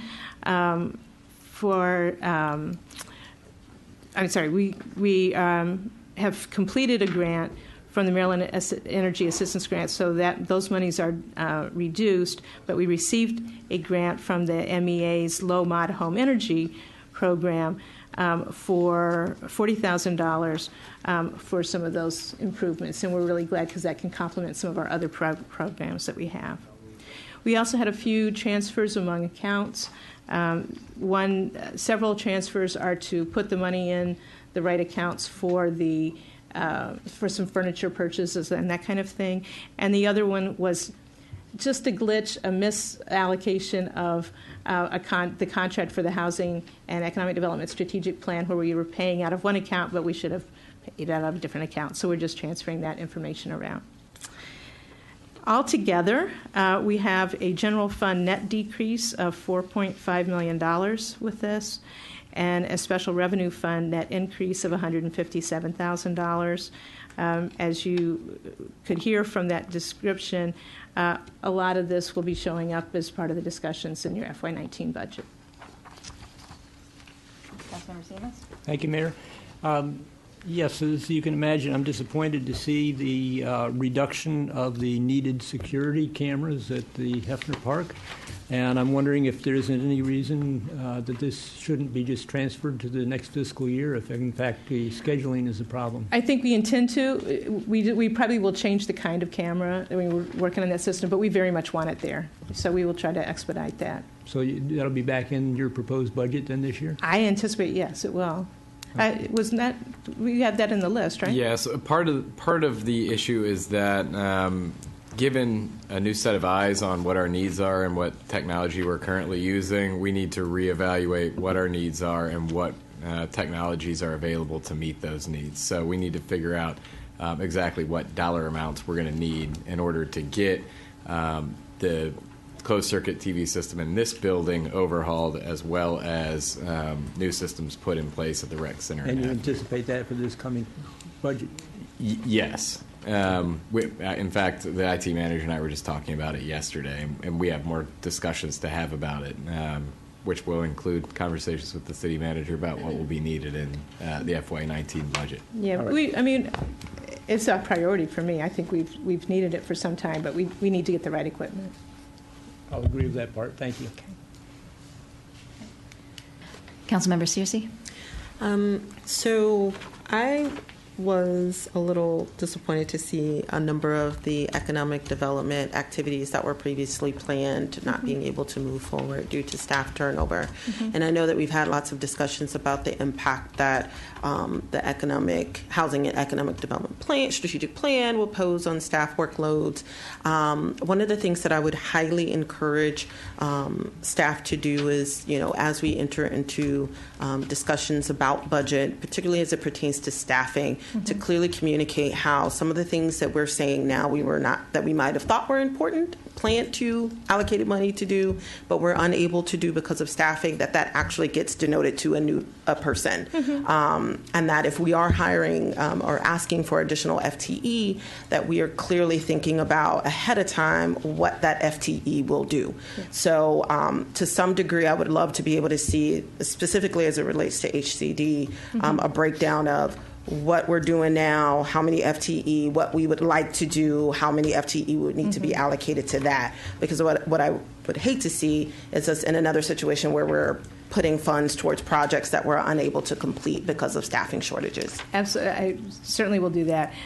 Also coming up before you in the next couple of weeks is the first kind of council discussion of the implementation, the policies that you want to follow through on in the Housing and Economic Development Strategic Plan, and then we can get those implementation steps. So these can be weighted in there and prioritized with those. Perfect. Thank you. Great. Councilmember Kovar? Thank you.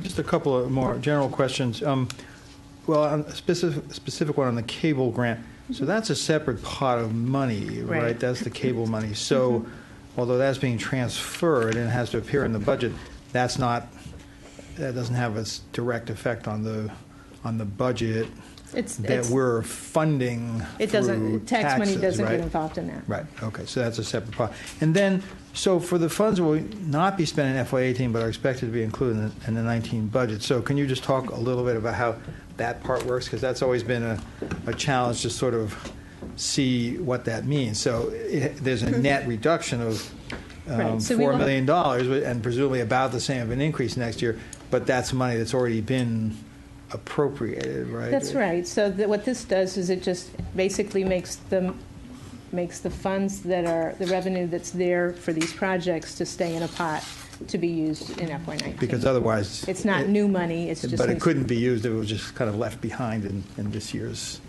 budget, right? I mean, we have to move it forward to allow it to be used as that's right. Intended to be used. So then for the ones that are in the other category, which is that they may be discontinued depending on how things go forward, and that includes the discussion that my colleagues just made. So this is one of those philosophical questions, but like, what happens to that money?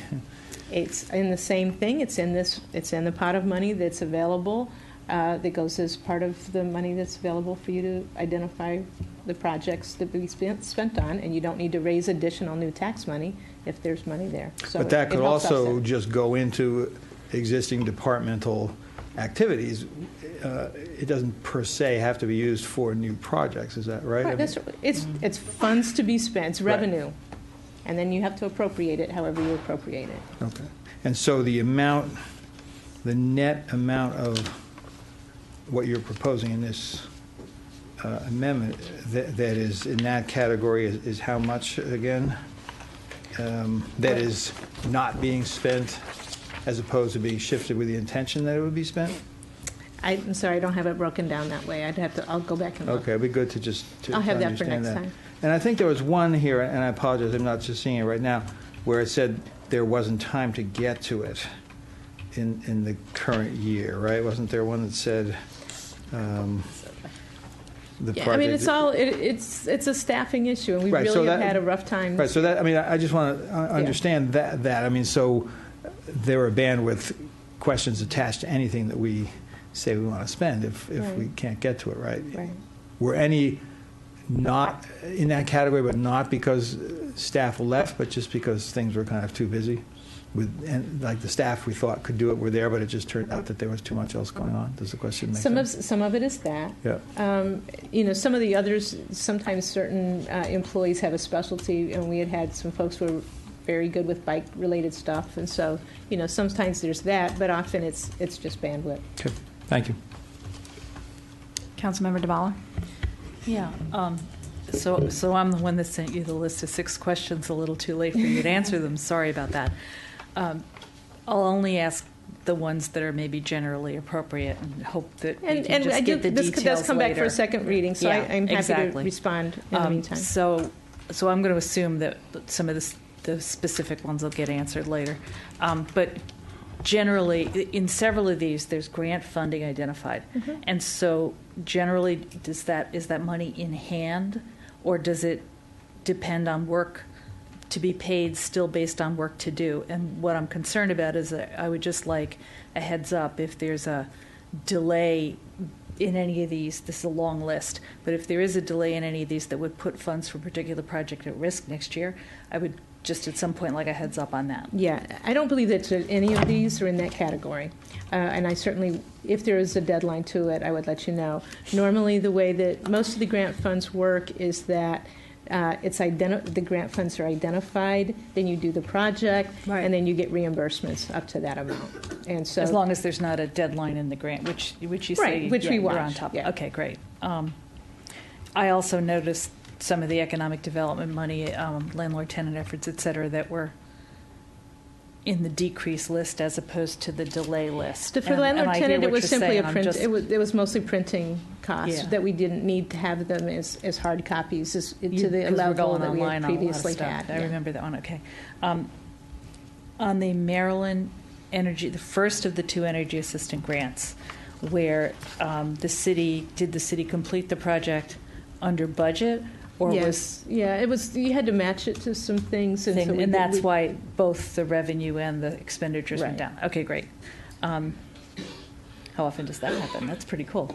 No, I'd like to spend more money. If it's Yeah, that's money, what I I would thought. love Is to why do are it. you giving them back money? That's exactly my first thought. One of the things that we do is try to. Sometimes it's very difficult to get the kinds of services that to match up with the needs. I mean, and so we do the best we can, but it's sometimes just the timing or the requirements make it hard to do the full amount. Yeah, and I gather that's the kind of juggling going on with the Lincoln Avenue project, where the increased grant funds are going to go to changes in the project that The they're Lincoln not going to Ave- result in a reduction in the city. No, it's going to cost portion. a lot of money. Right, okay.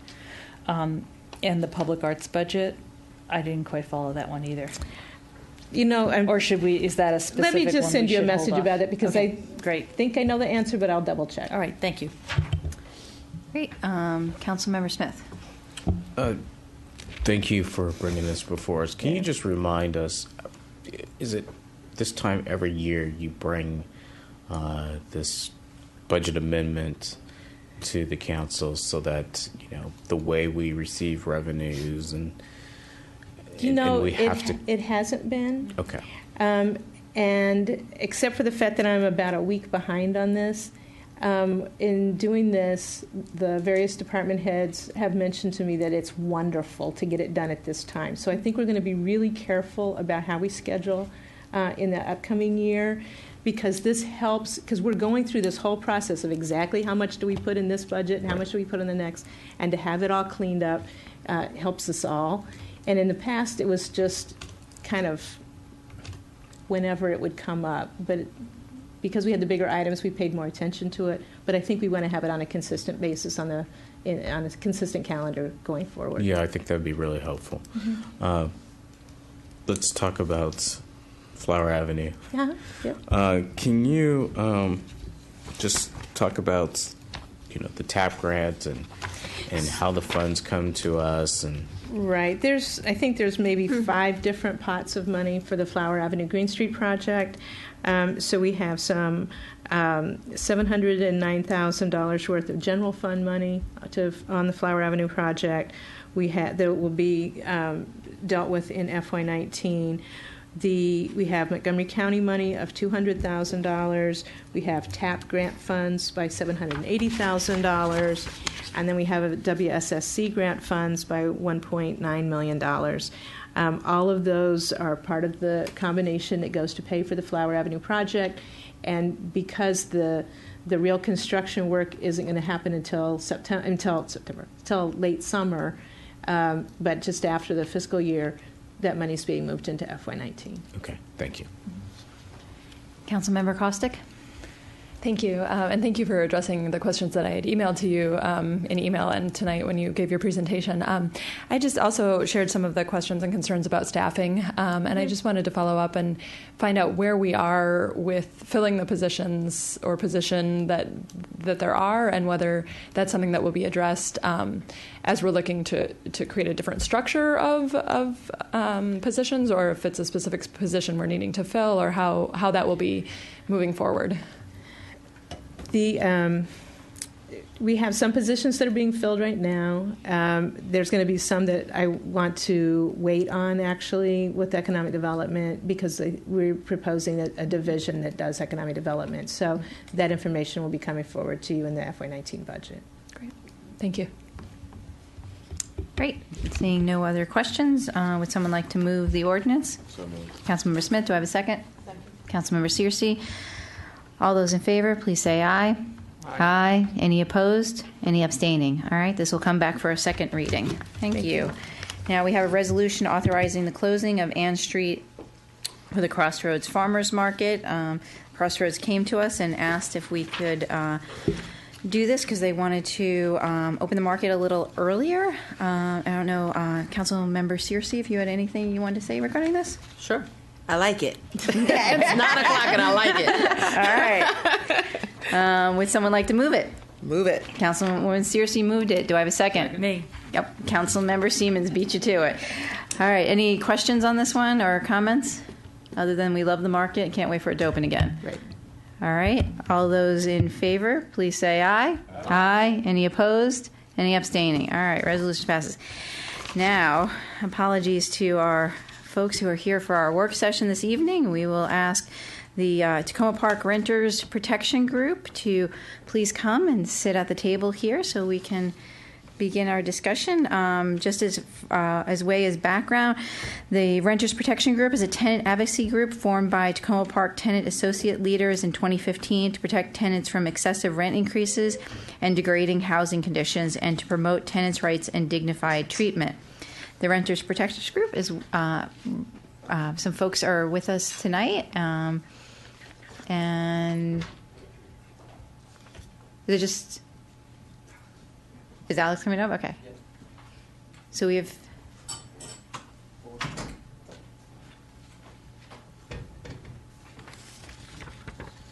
All right. So.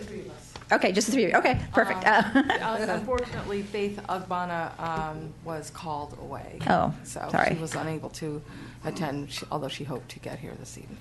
Terrific, great. Well, just to let everyone know, one of the ways we thought we would do this evening is if folks wanted to spend some time, talk about the issues, each of you take however long you need to go through them, and then you can ask questions of council, and then council can ask you questions. I imagine tonight we won't be able to answer all questions, but I would hope this is the I won't say the beginning because I feel like we've been in this conversation for a while. So I want to say this is a continuation of conversations as we're talking about housing issues. And I appreciate you being here and for Cheer helping to facilitate these conversations. So I don't know who wants to jump in, but go ahead. Well, looks like it's me. Is there a button? Oh, is there a button on? Can you hear me now? Oh, Okay. now we can hear All you. right. Yes. So, yes, my name is Denise Jones, and I live down the street at Essex House Apartments, 7777 Maple Avenue. Introduce yourself. Sure. My name is Alex Mendelson. I'm currently renting at 514 Philadelphia Avenue. My name is Doris Duarte, and I live at Hampshire Towers, 741 New Hampshire Avenue. Let's see. I participated in the Renters Protection work group a couple of years ago. I was going to regular meetings. Unfortunately, after over a year, I had to break away. But these issues existed before. They still exist. And, from time to time, we've come before the council to air our grievances in a variety of ways. Doris lives in a building that, as we all know and remember, went through a terrible rent increase that impacted quite a number of people along the New Hampshire Avenue corridor there in Ward 6. And I live at Essex House Apartments. I raised my daughter here, and over the years, I have, just like another one of my neighbors mentioned earlier, as many other people have from time to time, we haven't seen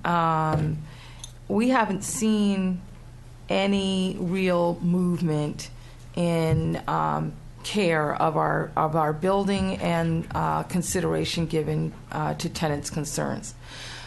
So for me, starting this conversation, it's a concern.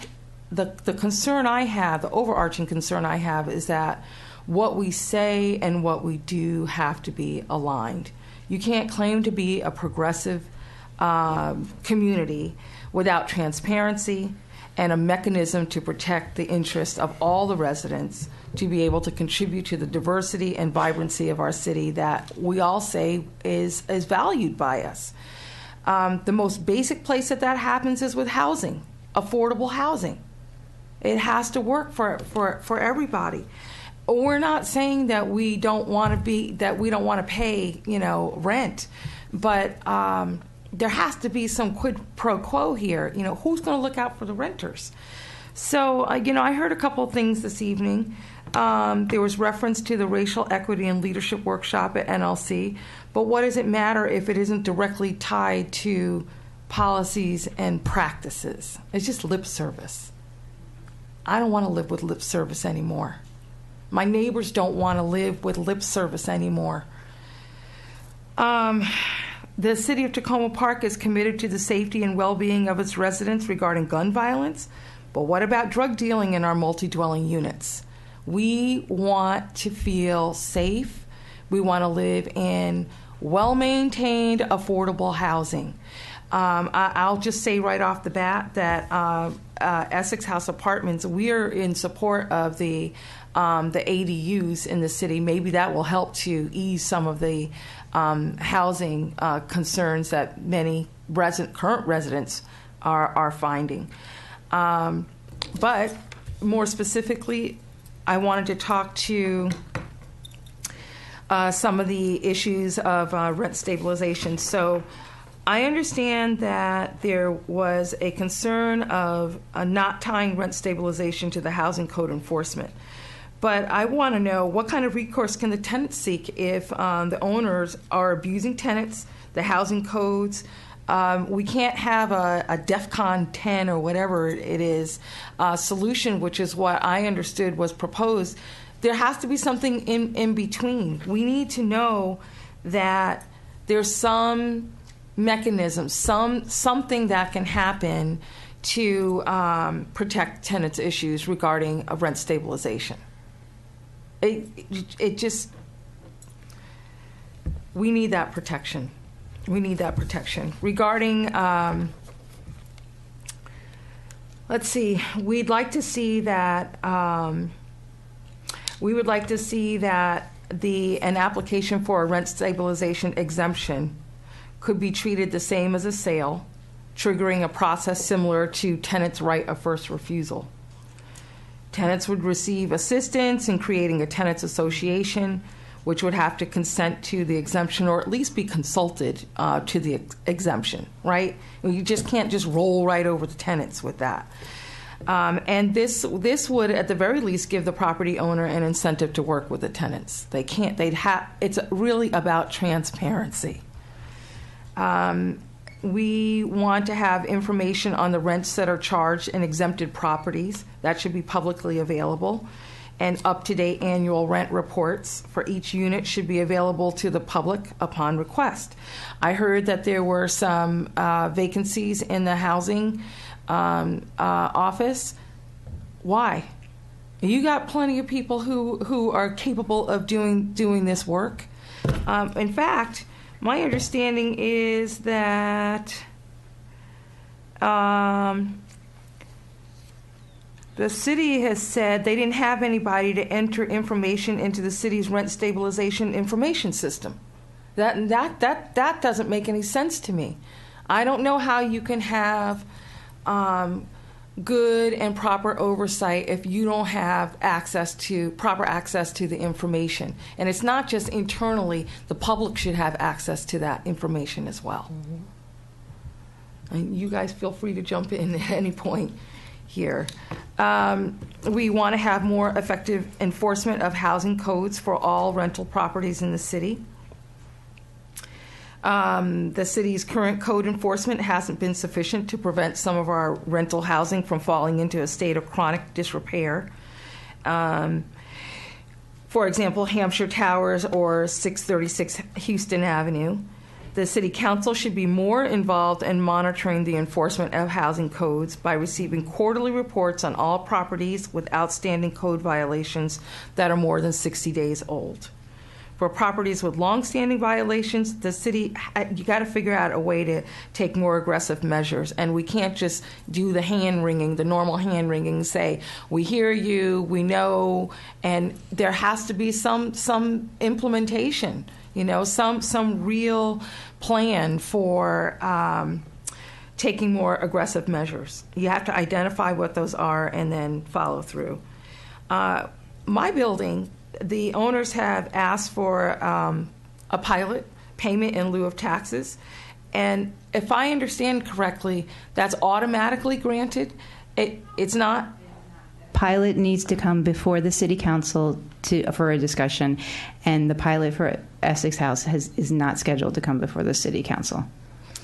Okay. So I just would like to let people know that last week, Councilmember Smith, myself, the city manager, the head of our housing unit, and our chief had a meeting with residents from Essex House. As Councilmember Smith said, he's been working on this for a number of years. Yeah.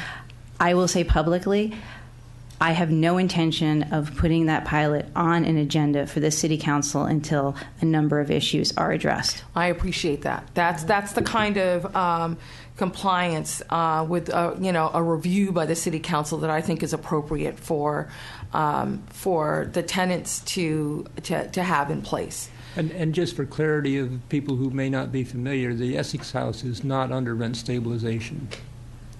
We know. Okay. Yeah, I'm just saying that. Just want people to understand that as you talk about it. And Ms. Jones, I just not to interrupt you one more time, but I also wanted to let my colleagues know and members of the public that many of the things that you are discussing was emailed today or yesterday or at some point.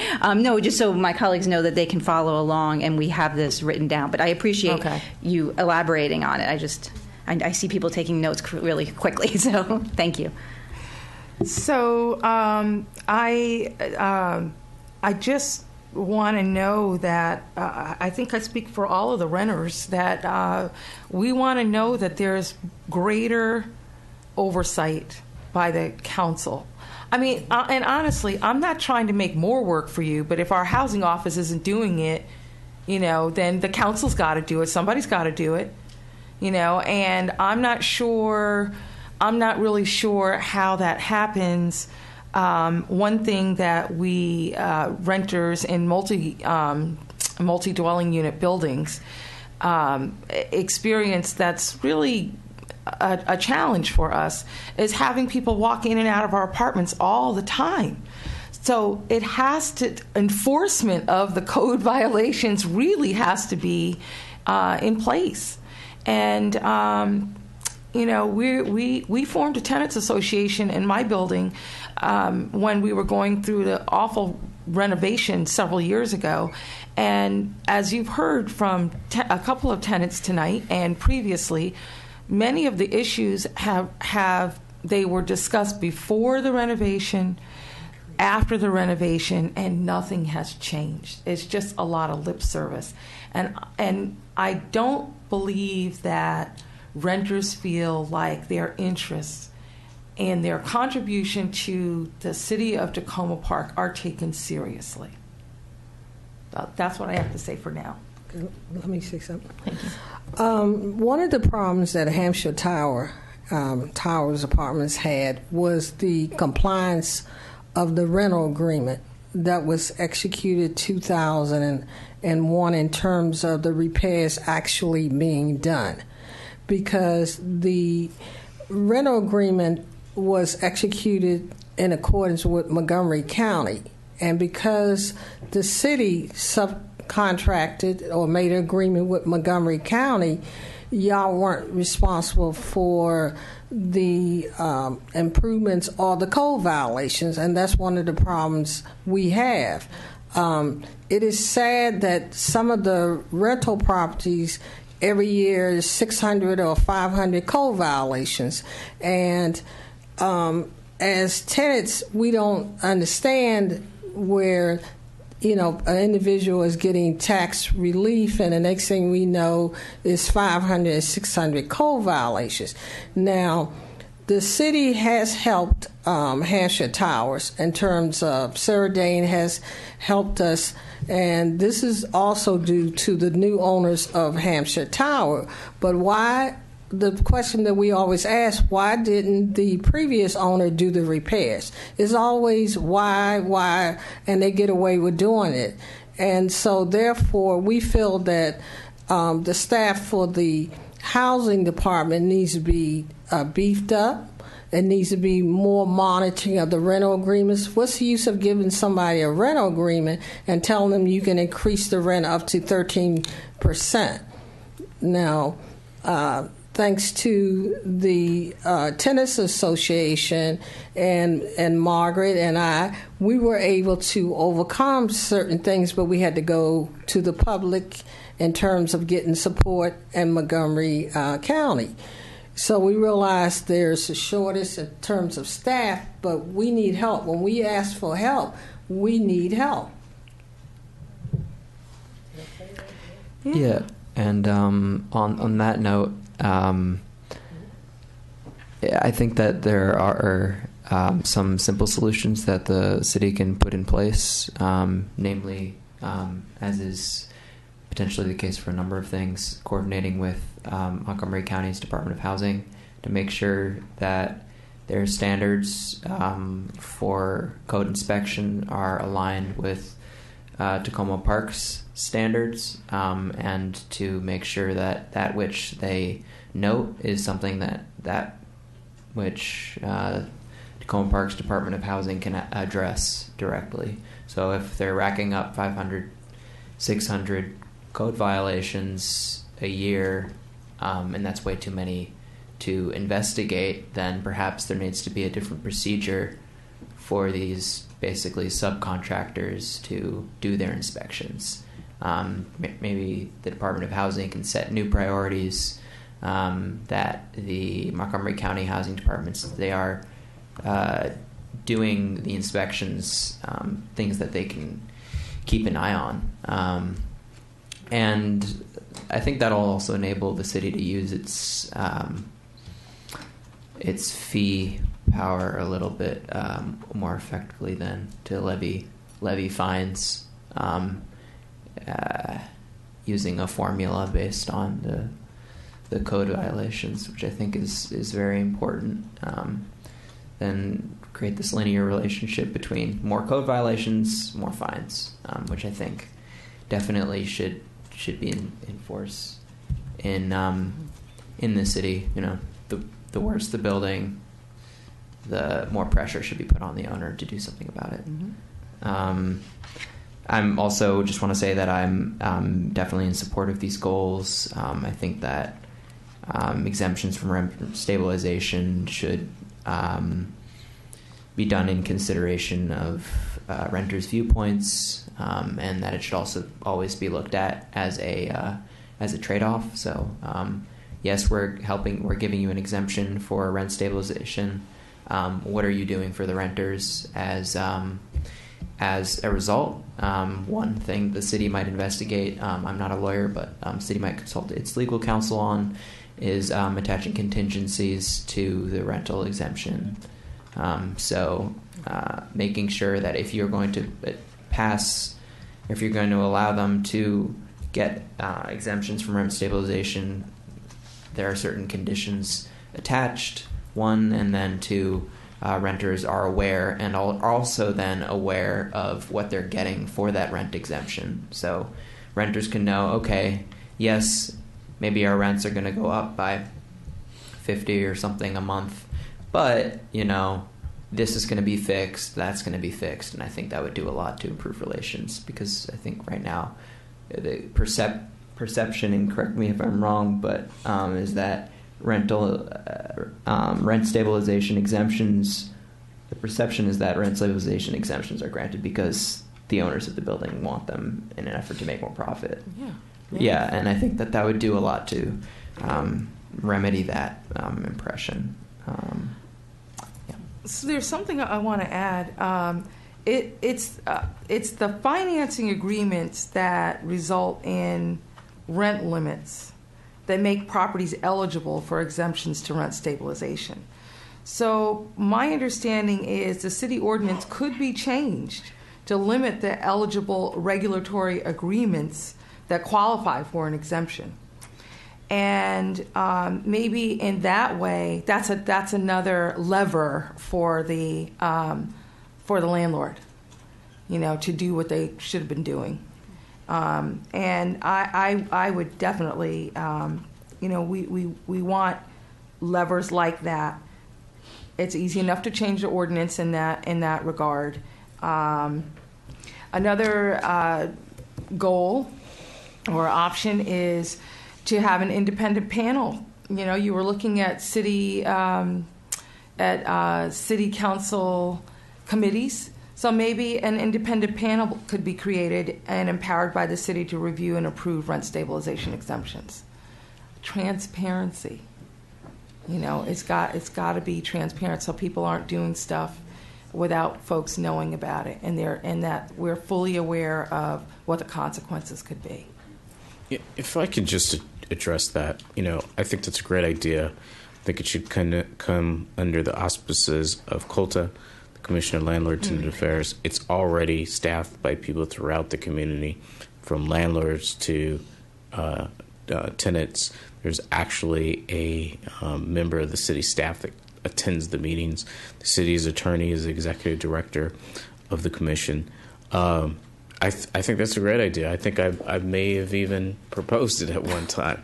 I mean, COLTA understands housing in the city, I think, better than any other group, you know, that is commissioned by the council. They deal with it all the time. That's their mission statement, having to deal with tenant and landlord issues, whether it's getting your security deposit back or maintenance issues. That's something I'm sorry to interrupt you. Go ahead. But we so we have an active tenants association. But my understanding is, well, what I've seen in all the years that I've been around in Tacoma Park, you're discouraged from filing a COLTA complaint. So even though COLTA is, as you were saying, and I've heard before that it's effective, we're discouraged from filing a COLTA complaint. Please. I asked by whom are you discouraged? Or is it just a general sense? Because in the last few months, I've heard the same thing. Okay. That you don't file. I mean, filing a COLTA complaint is like, your nuclear option. Then there's got to be something. I mean, if COLTA is the place for us to get those kinds of issues that you just referenced resolved, then we need to get that word out there. If it is the nuclear option, what else is there in between? The in between place is very difficult, right? Because then you're relying on city staff to represent you to the landlords on these issues, right? And that's difficult, And then because our inspections are done at the county level, if you went on a tour with an inspector and went to 5 different properties, you would come up with 5 different issues that inspector comes up with. There's no comprehensive, at least I haven't seen anything. There's a comprehensive list that they say, oh, unless it's obvious, like you don't have hot water, right? Or your HVAC doesn't work, but one apartment landlord will have certain issues that will pop up. Another one, they'll just sail on by and they'll have the same issues, if not more. Another problem is there isn't a law that says that you got to be a successful landlord. Right. So, we go through the process, the legal process, take people to court. They stand before the judge and say they don't have any money to pay for these improvements. They show the landlord the rent roll, net operating income. Landlord says, okay, well, I'll give you X amount of time to fix it. But that doesn't fix the problem immediately for the tenant, right? Right. You still have that problem. You're not going to get that problem fixed until the landlord comes up with the money. That's another problem with this. Because our program is not independent, completely controlled by the city of Tacoma Park, and we have to rely on the county. It's hard. It's hard to fix a lot of these problems because philosophically, I would say the county doesn't. A lot of people at the county level do not agree with rent stabilization. If I may ask you, when the number of these issues were raised, the city staff provided some suggestions after one of the meetings and see if the Renters Protection Group has had a chance to consider some of these and maybe flesh them out a little bit more. But one of them was putting in place a process for tenants to review and offer feedback to an ownership entity prior to an exemption from rent stabilization. So basically, we would put in place a process that would include the tenants as a landlord was looking at the restructuring process, so that you would be informed of that. Included in that, city staff suggested the implementation of information sessions for tenants prior to granting an exemption designation. So city staff could work with the tenant association, draft a plan, a boilerplate agenda for these meetings, and the tenant association would be involved in the information and like the subsequent approval process.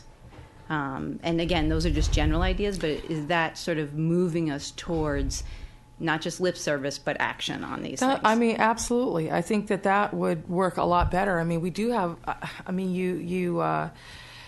the city does post that there's been a request for the exemption.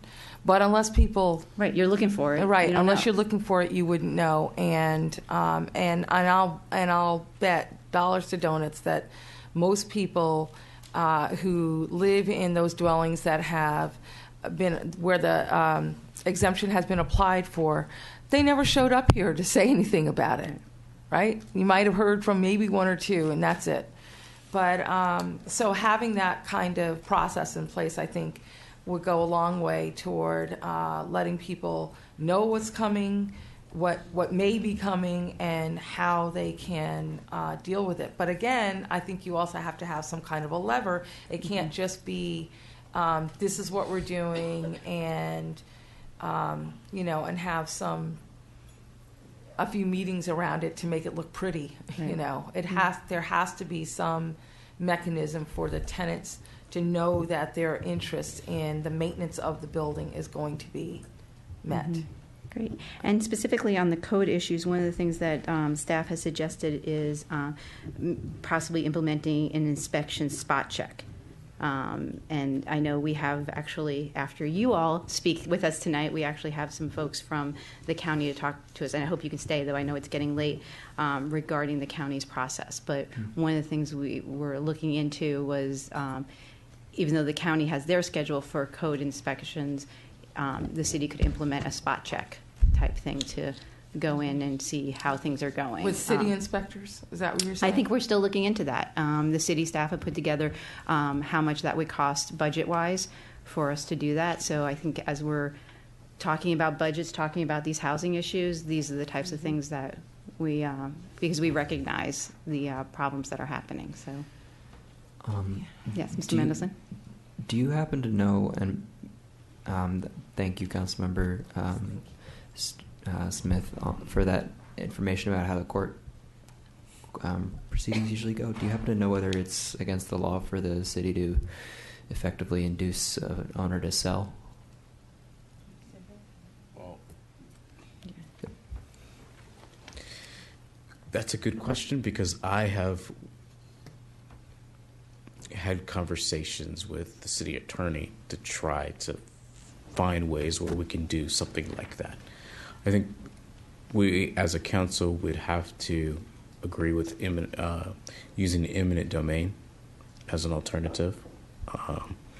But right now, in previous councils, we have not been willing to use everything possible to change ownership. There are certain properties in my ward I would love to have a new owner. I have tried everything. I have had deals on the table, and the current owner has walked away, giving them everything that they wanted. So if you can't force people to, if they're bad actors, and maybe I guess previous councils didn't want to do this because maybe they thought that some of us would get carried away with using eminent domain. But if you have bad actors and there is an actual record that shows either police calls for service or tenant complaints through the HCD, I mean, when is enough? Right? I mean, why do we have to, I wouldn't say encourage, right? Because that's not happening. But why do we have to allow slumlords to do business in our city? So, that might be something that a council in a work session starts discussing. Eminent domain. Councilmember Siemens? Thank you, Mayor. And thank you all for being here and not just staying here, but I know it shows your interest in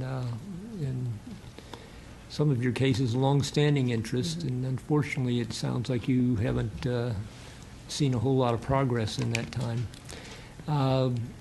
I just wanted to ask that as you think about the inspections, I think there's two pieces to that. One is that the inspections like we get done today of the individual units, and some of the common area, but there's also something that seems to be lacking, to my way of thinking, in that is inspection of kind of infrastructure items such as the elevators and plumbing systems, and those are things that have often led to the decline of the buildings, to where the owners are going out and seeking new financing, which leads to the need to be relieved from rent stabilization and having different mechanisms to ensure affordable housing. But if they had been maintaining the building along, including the infrastructure items, then the buildings would be able to stay more healthy. And so I think as you think about inspections and are making suggestions to this council, that's an area I would like to hear a little bit of emphasis on. Thank you. Okay. Councilmember Kovar. Thank you. I want to thank the folks for making the presentation tonight. It's very helpful to me and I think to my colleagues to hear the information. And certainly, I regret that these kinds of challenges and deficiencies seem to drag on. No one should have to put up with that. And I agree that we need to take steps to try to address it. I'm glad to see some of these renters protection ideas. Various versions of them have been kicking around for a while. I think it's great to have a formal presentation on them like this.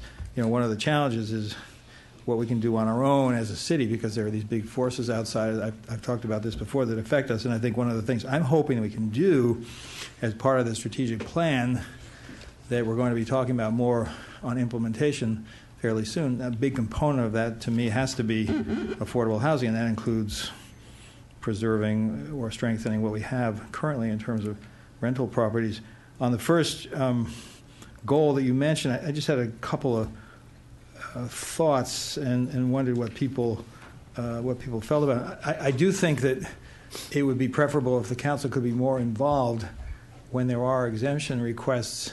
I'm not sure that it should be any request or only the more major ones that are above a certain percent. And if, for example, we have a good system where the tenants have to be consulted and maybe COLTA or another entity is involved, that could be sufficient. But above a certain level, I would like to see a requirement that the council would have some involvement. And maybe it could be with the lesser ones, we'd be notified, and with the more significant ones, there could actually be a requirement that there be an opportunity for public comment or a public hearing or something of that nature. But that way, at least the transparency question that you were talking about could begin to be addressed. And, I don't know enough about how many of them there are, how many people would turn out in order for something like that to work, and how often we'd end up doing that. But I think when I heard about the Hampshire Towers case in particular, it struck me that is something that the council should be involved in. And one of the questions I'm curious about is to what extent there is a language barrier, too, in some of the buildings. So, in other words, you mentioned that the notices went out, but maybe not that many people saw them or came here or whatever it was. Is that something where translation would make a big difference? Or? Well, what I meant was there's a notice that's put in our newsletter. Right. Unless you're looking for it, you won't necessarily see it. And everybody doesn't read the newsletter. Yeah. We generally, which I've learned from my work in the schools, you can't disseminate information only one way and expect that that's going to reach the intended audience. So do you think if affirmative outreach was done to specific tenant associations for the buildings that have them, some tenant don't, associations, that would help get past that?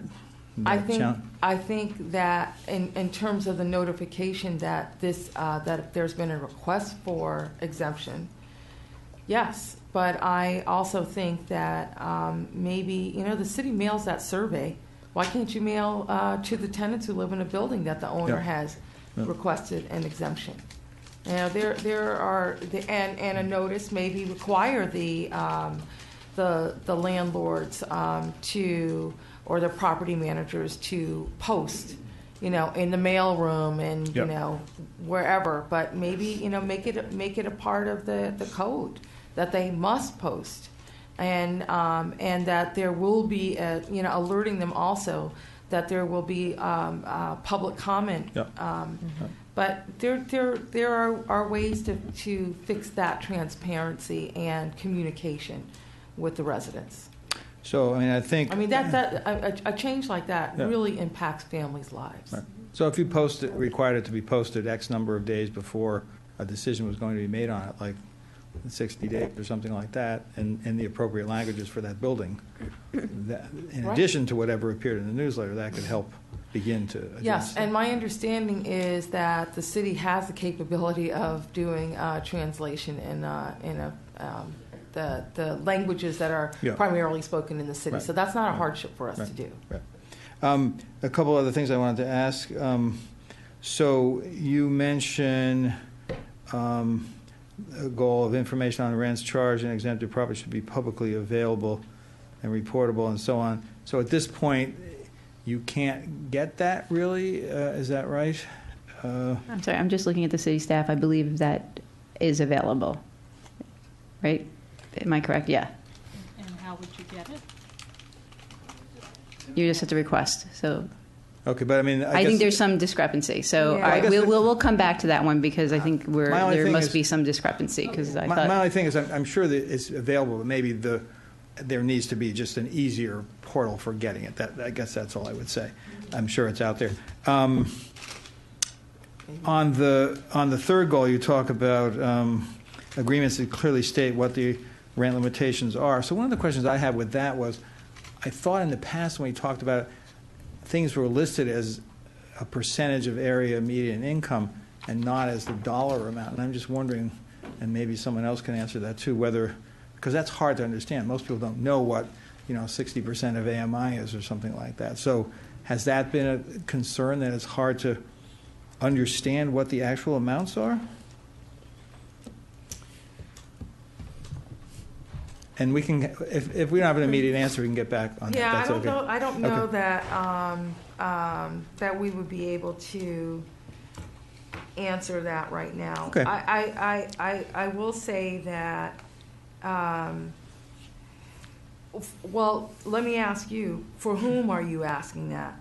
That it would be difficult to understand the AMI Well, I guess I'm just wondering whether or percentage. whether people who are tenants in buildings know what that means, as opposed to, your rent is currently this much No, per month they and it's don't. going to go to that They much. don't know that because nobody has explained that Right, to them. right. There, that's what that is. Okay. So I think that should be clearer. It should be in the form of dollars. Just a couple other things I wanted to mention. The biggest challenge is linking better transparency to some sort of enforcement, and because of the county, that's hard, and we've all just sort of talked about there. I don't have the immediate answer to that. I'd certainly like to find a way to do it. When I was working at HUD with all these public housing entities around or agencies around the country, certain ones that were really in trouble got this special designation, and I'm not sure it's the right designation, but they were called troubled housing authorities, and they were eligible for additional focus and aid and so on. And I wonder whether, maybe we don't want to stigmatize them with a word like troubled, but maybe, a high priority building that has had repeated violations that haven't gotten fixed, maybe we could designate that and then bring whatever that we have with our staff and our partners in the county, maybe outside organizations, additional resources to bear to try to address something like that. I mean, would that? I'm thinking of the one on Houston Avenue in particular, where it seemed like that was an ongoing issue. So I don't know if that makes sense. I would agree with you, but like Alex was saying before, it can't just be more violations, more fines. Right. So I think the conversation we're trying to have now is about what are those mechanisms that the city has at its disposal to affect those changes. Right. So I mean, even if we were to say, if you commit all these violations, then you don't get the exemption, that still isn't going. That may make sense, but that's still not going to lead to that landlord saying, "Oh, okay, well now I'll fix all these things." Right. So that's the gap that we need to figure out. That's right. And I do think the one other thing I'll just mention, I'll let other people speak on the pilots, which you mentioned. One of the recommendations in the strategic plan is that the pilots should not just be individually done. Not that the pilots I've seen have been problematic per se, but maybe there should be standard guidelines for how and under what circumstances we issue them. So I just mentioned that too.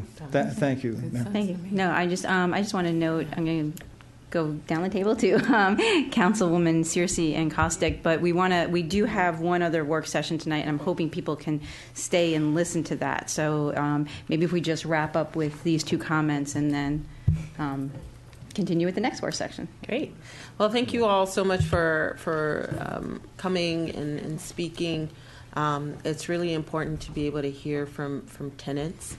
One of the things that I think is really, really powerful is mobilization of tenants and ensuring that tenants know and understand their rights enough to understand if you wake up and your water's cold, you've contacted the landlord and they can't tell you anything, ping the county. Like call someone and say, look, this, because the more tenants that call, the more likely someone will come out and the more likely you can try to get things done. And so one of the challenges that I'm trying to think through is how to really mobilize tenants. And it's not, I mean, it's not just respective of a single building, because you may have someone who's renting a private apartment, but how do we figure out as a council a way to better get tenant associations established for those renters of private units, getting them engaged? How do we get tenants to band together, to understand their rights, be able to support one another, know enough to say, you know what, my water's cold, I've contacted the owner, I haven't heard anything, contact the county, I haven't heard anything, you know what, Talisha, my water's cold. And so that's one of the things that I'm really, really, really trying and would really be interested in hearing from you all. Any successes? I mean, because what I've heard is that people tend to band together when there's a major problem. Our building's being sold, our rent is going up, but 20 units in a 200-unit building having cold water one day is not something to necessarily incite everyone in the building to get up in arms. So what are some ideas that you all may have on ways in which we can mobilize tenants? So I'm just going to use my building, Essex House, as an example. We have had, for years, tenants who have had issues with water. Mm-hmm. And we've had meetings with the managers, the multiple managers that have come. I think we've had 6 managers in the last 4 years. And we've had meetings with the owners of the building. And our council member, Smith, has been at those meetings. We have, we formed and have an active tenants association, and it's to no avail. We have emailed, we have called, we have written letters to the city, to the council, to the county, and many of those issues still remain. So I'm not sure necessarily what you're asking. I'm just asking from the perspective of, like, Hampshire Towers, for example. I'm not trying to say we're trying to start a riot, but but sometimes when you get people at a higher level involved, stuff seems to shake loose. Mm-hmm. So I guess my question is, how do we, as a council, and part of it is just us telling you, you know what, mobilize tenants, go to a higher level, let's start reaching county council, let's start writing people at a higher level. And it could very well have happened. But I'm just wondering, in some instances where you don't have that, you all are pretty mobilized, but in some instances where you don't, how do we try to bring people more together so it's not that you're waiting until your water is out or your power is out to mobilize, or your building is being sold to mobilize? Well, I'm sorry to interrupt you. No, I do think that, having more transparency and having some of these things that we've talked about this evening, these mechanisms for sharing the information and informing people will definitely make a difference. You'll mobilize people when they feel like they're part of whatever that process is for sharing information and coming to a decision point on whatever it is that's before them of concern. But I also think that what is necessary is you have to have some mechanisms by our government to say you're not doing what you're supposed to be doing. And we have seen this over time, multiple violations racking up, multiple complaints, and this is what we can do at this point. Mm-hmm. Because otherwise, you're just asking the tenants to just be rabble-rousers for nothing. Mm-hmm. Mm-hmm. Thank you. Yeah. And just as a point, I think to follow up on that, that is something that we've talked about as a council on our when we've had our priorities discussions, is how moving forward do we look at, the carrots and sticks as we're talking about housing in our community. Yes. So, all right. I know you want to. There's one thing that I do want to say to you, and that is, as we make things more transparent and we're sharing more information, you will automatically signal to people who are afraid to come out of the shadows that it's okay to do so, and I can make a complaint. Mm-hmm. There are a number of people in my building, and I'm sure this happens all over the city, who are immigrants and they're afraid to raise their voice. Now, and we tell them all the time it's okay, but then the landlord does something, hinky, like trying to to intimidate them with some fake fine for not pulling the stuff out of their cabinets when the pest control people come. So people get scared. They were scared. They remain scared. But if we have a way to share the information more broadly and include people in the process for how we come to a decision that's being made, I think that will make people feel like they can come out of the shadows. Thank you. All right, Councilwoman Kostick, do you want to ask your question? Then we'll get our next guest here. Great. Yeah, and I'll keep this relatively short. I want to thank all of you for coming tonight and for talking with us. I think this is a really important thing, and I think it's really important that you are here talking with us about it, and it's great for us to hear from you and get this kind of feedback. I know I, as new to the council, don't have the level of experience with these things that have happened in the past that some of my colleagues do, and so hearing about it directly from you and kind of getting that context is really helpful. And I can see that, as you're saying it, there is a real need for some improved transparency, and I want to see us try to find some ways to address the issues that you're talking about. I guess my question is, and maybe it's more for my colleagues and staff, is sort of what is the next step? What are we? Is this something that we're going to address in our strategic plan discussions? Do we set another work session? Where do we go from here so that we keep this on the agenda, we keep this at the forefront, and it's not something we just have a meeting about tonight and then we move on and kind of lose track of it?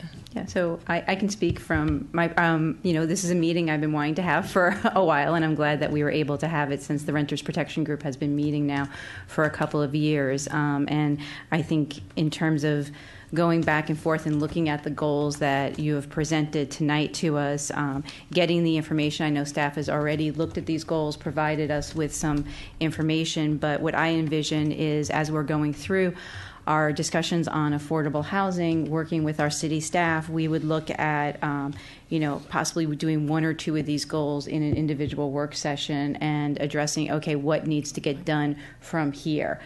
Particularly on goal 1, the process for granting rent stabilization exemptions should be transparent.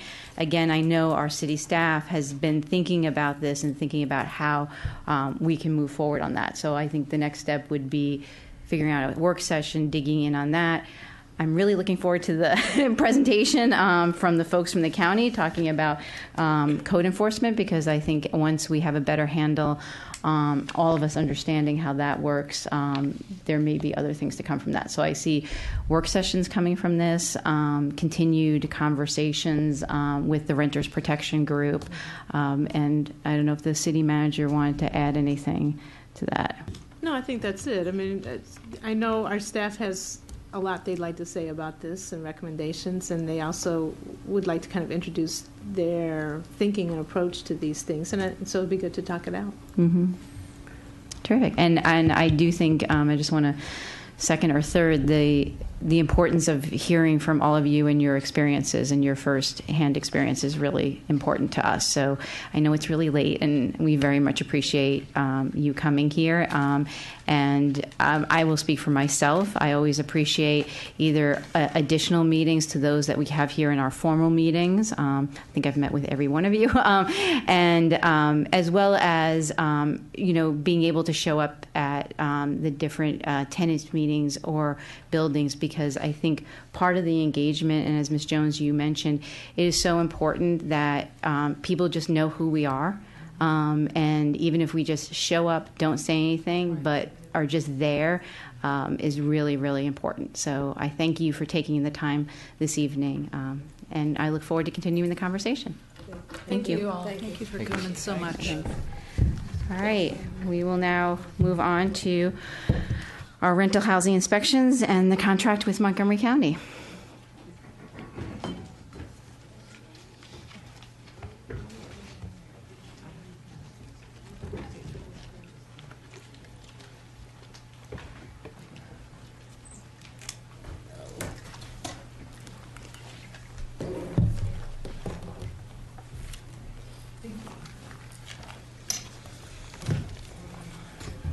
Welcome. Sorry, I meant for this to be tonight's meeting, not this morning's meeting. So I appreciate your patience. Good evening. My name is Ashley Johnson Hare. I lead the Housing and Community Services Division for the city, which is a part of the Housing and Community Development Department. I came to introduce Ivan Eloisa and Daniel McHugh. They're leaders for the Code Enforcement Division for Montgomery County's Department of Housing and Community Affairs. They'll speak to us a bit about the inspection process as we contract with them for our licensing inspections. So take it away. Okay, I'm Dan McHugh. I'm the manager of the Housing Code Enforcement Section for Montgomery County. We've been contracted with you guys since 2003, I believe. We've been contracted for, I think it's two bodies, and I have actually 4 people down here doing inspections on a daily basis. I have the ability to pull in additional resources as needed for some of these larger buildings. Typically what happens is once a property is set for inspection, postcards go out indicating that an upcoming inspection is going to be coming for the building or the property. It goes out to both the single-family rentals and the multifamily rentals, along with a letter to the owner to contact the inspector assigned to that building to schedule an inspection date. Typically, it's done within 30 days-ish of the date of the letter. Once the inspection is conducted, the violations are typically put in our computer system. We're working on a few things now where we can have the information put in right away. And then letters are typically generated within a day or two once the inspection has been completed. The inspection is pretty much anything that any damage to the property, any appliances or anything like that is damaged, pretty much anything physically we can see. We don't go behind walls or anything like that. All of our data, all of our inspections are available through the website, our website, montgomerycountymd.gov/eProperty. Typically it takes a day for the public to see it. But that's because of the violations that we're entering. We might not have them all in that same day, but they're the next day. Typically on smaller complexes, it's a 30-day turnaround for violations to be corrected. Larger complexes, we typically would give 60 days. A reinspection would then be conducted. At that point, violations will be checked off, corrected or not, and then we typically would come back out one more time to do a follow-up inspection. Most of the properties are in compliance after that second, third inspection at the most. We do issue citations if violations are uncorrected and go through the court process.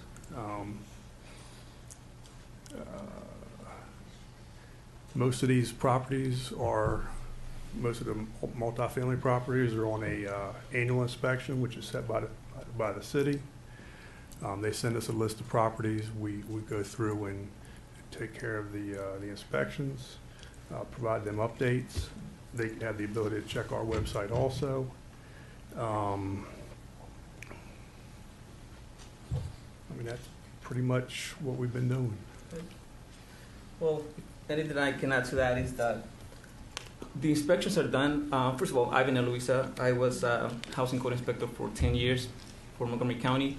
Prior to that, I was a property manager. I was on the receiving end of the notices of violations and inspections at my properties. So I understand both sides of the coin. the inspections that we do, and I was an inspector in the city for the county in the city of Tacoma Park from 2010 to 2015.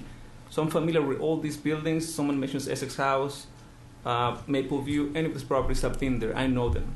I manage the third part of the county, south part of the county, which includes the city of Tacoma Park. I have 4 inspectors under my supervision who are on the daily basis within the city of Tacoma Park performing inspections. We go in, it is a visual inspection. We do check appliances, we turn on appliances, utilities, make sure the water is on, smoke alarms, the detection is working, and any health and safety concerns we address at that time. Once we issue the violation notice to the owners, in my experience, I've seen that we do get compliance within 30 days, 60 days at the most. The few properties that do have or take longer to comply, we do come back and it becomes more enforceable. We have more conversations with them about what needs to be done and by when. And right now we have a property, 7710 Maple View. We are in our 4th inspection. So after these upcoming inspections, we're issuing citations, and it's going to be a number of citations. Each one is accompanied by a $500 fine. So it's going to get expensive. It's going to get more of a headache for them. Now, the goal for the county is not to issue citation and collect fines. We want the properties to be in good conditions. We'd rather have the money going into the properties and have the violations corrected, have it in good conditions. That's where we are. Essex House, like McHugh mentioned, this is public information. While you guys were discussing Essex House, I looked it up, and I can tell you that in 2017, we only had 1 complaint. And the one other case was the annual inspection. 2016, we had 6 complaints. Actually, 6 cases. 5 were complaints, 1 was the annual inspection. In 2015, 4 complaints. So now we do have the annual inspections that we do. In between that, any resident can call the county and place a complaint, and we'll address that complaint. We'll come out to the unit and do the inspection. When people don't call, that's when we do the inspection. We have to write up multiple violations because people are waiting for us to get there, and it may take a year, it may take a few months. So I would encourage the residents, if they have issues in between inspections, to call 311. That's the phone number, 311 or 240-777-0311, and make complaints, and I'll make sure that the inspectors come out and do the inspections. Councilmember Stevens? Thank you, Mayor.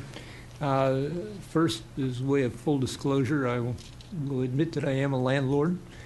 Okay, and in fact, I think I've met you previously when you were out doing inspections. And I thank you for the help in getting my property into proper order.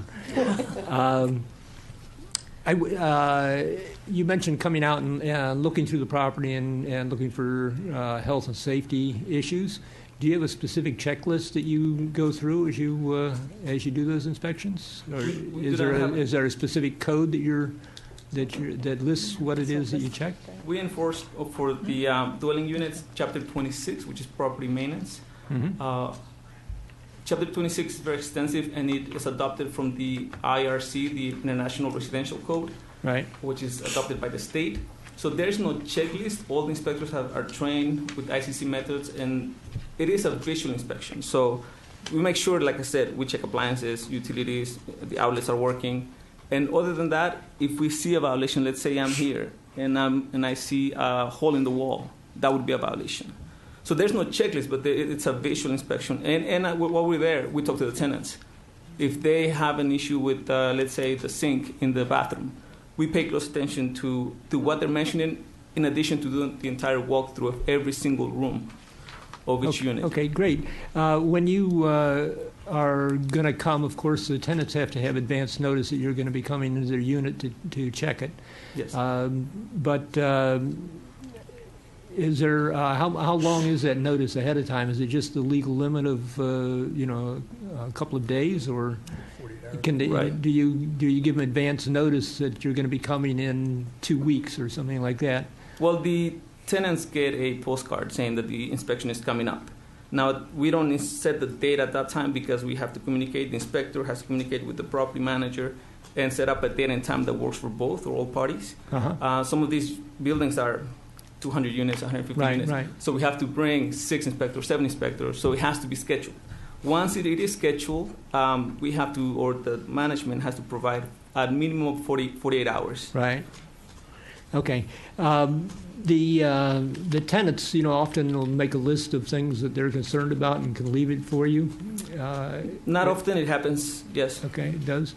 Do you consider those as you're going through doing the inspections? Yes, and I've been, while I was an inspector, we did see that as well.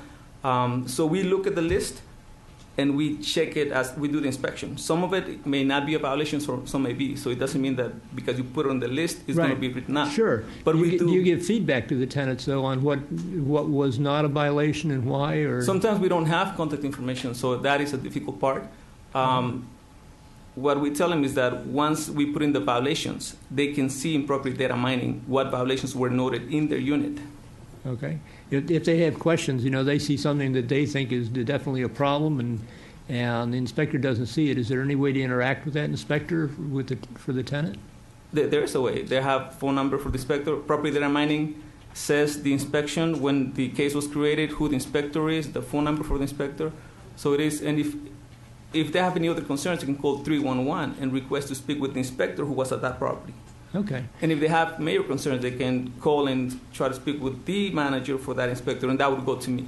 And how's that left? Is that like a postcard that's left for people behind, or how they get that information? Because what I'm hearing from some residents is they don't know that, or that's not being communicated. So how is that left behind? Well, when the postcards go out, they have the 311 number on them to call and talk to the inspector who has the case. We don't provide any type of documentation that we were doing the inspection or during the But then how do they know who the inspector is who's been in their apartment? I'm sorry, did I misunderstand? I thought you just said they could talk to the inspector. They can talk to the inspector. Now, it's difficult for any particular resident to know which inspector was in their unit. Let's say we have 100 units, and I have 6 inspectors at that property. And I tell one of my inspectors, you do floor 1 and 2, you do 3 and 4, you do 5 and 6. So that's when we do the inspection. Now, when the violations are put in the system, we know who inspected each floor. Got it. Now, if the tenant of a specific unit says, well, the inspector didn't see what I wanted to show, they would talk to the lead inspector for that case. There's only one lead inspector. So where they know, how do they get that information who the lead inspector is, I guess I'm saying? They have to call 311. Call 311. Okay. That's, I just wanted to make sure I understood the process. Or if they go to property data mining, they would see the name in there. So right now I can look up to see who was at that property. Now it's not that was the only inspector at that property. There may have been 5, but the contact person is the one that has the case assigned to them. Sorry. All right. Yeah, that's okay. Let's talk about the Mapleview apartments since you brought that up. If you went to that building and found that the elevator wasn't working, you go to do your inspection and the one elevator is not working, would you write that up as a violation? Yes. Okay.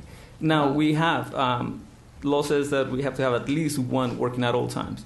So if one is out, there's a notice issued for the second one if there's 2 or 3. Right.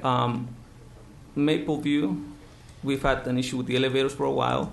They're under court order right now to get them replaced. Right. And this is from months ago that we had that case, and we went through the legal process, and we're still in the legal process. The issue is funding on that one. Okay. Have tenants been calling you with complaints when the elevators are out? That because you're obviously not there all the time. Right. So if the elevator goes out, have you been getting complaints that? I didn't research Mapleview. I can do it off the top of my head. I can tell you not too many. I think the tenants know that we have a case and that we're in court for that case. So calling additional complaints while we have already a case in progress is not going to create more cases for the same violation. No, but it does help the judge to understand the severity of the issue. That it's not elderly and infirm people having to walk up to the 11th floor, once in the last 6 months or 3 times in the last 6 months. That it's happening much more frequently, and so the tenants calling those complaints in when they happen seems to me would add some information that the judge might find helpful. Right. right? That is correct. Okay. That's all for now. Thank you. And thank you for coming tonight, Great. staying so late. I know. Councilwoman DeBala? Yeah. Thank you for being here, and thank you for explaining this. I went over some of the material that was in the attachment, the Housing Code Enforcement Handbook and the Guide to Code Enforcement, and the data mining website, which I had trouble working, but maybe that was just me. And I'm not a tenant, but from the tenant point of view, I read all this stuff and I was actually still a little confused. And I don't think that's anybody's fault, but maybe we need to work out an easier way to explain this to people. One thing that I was confused about is the nuisance category. So people come to me and they say, we have rats, or we have bugs, or we have this or that.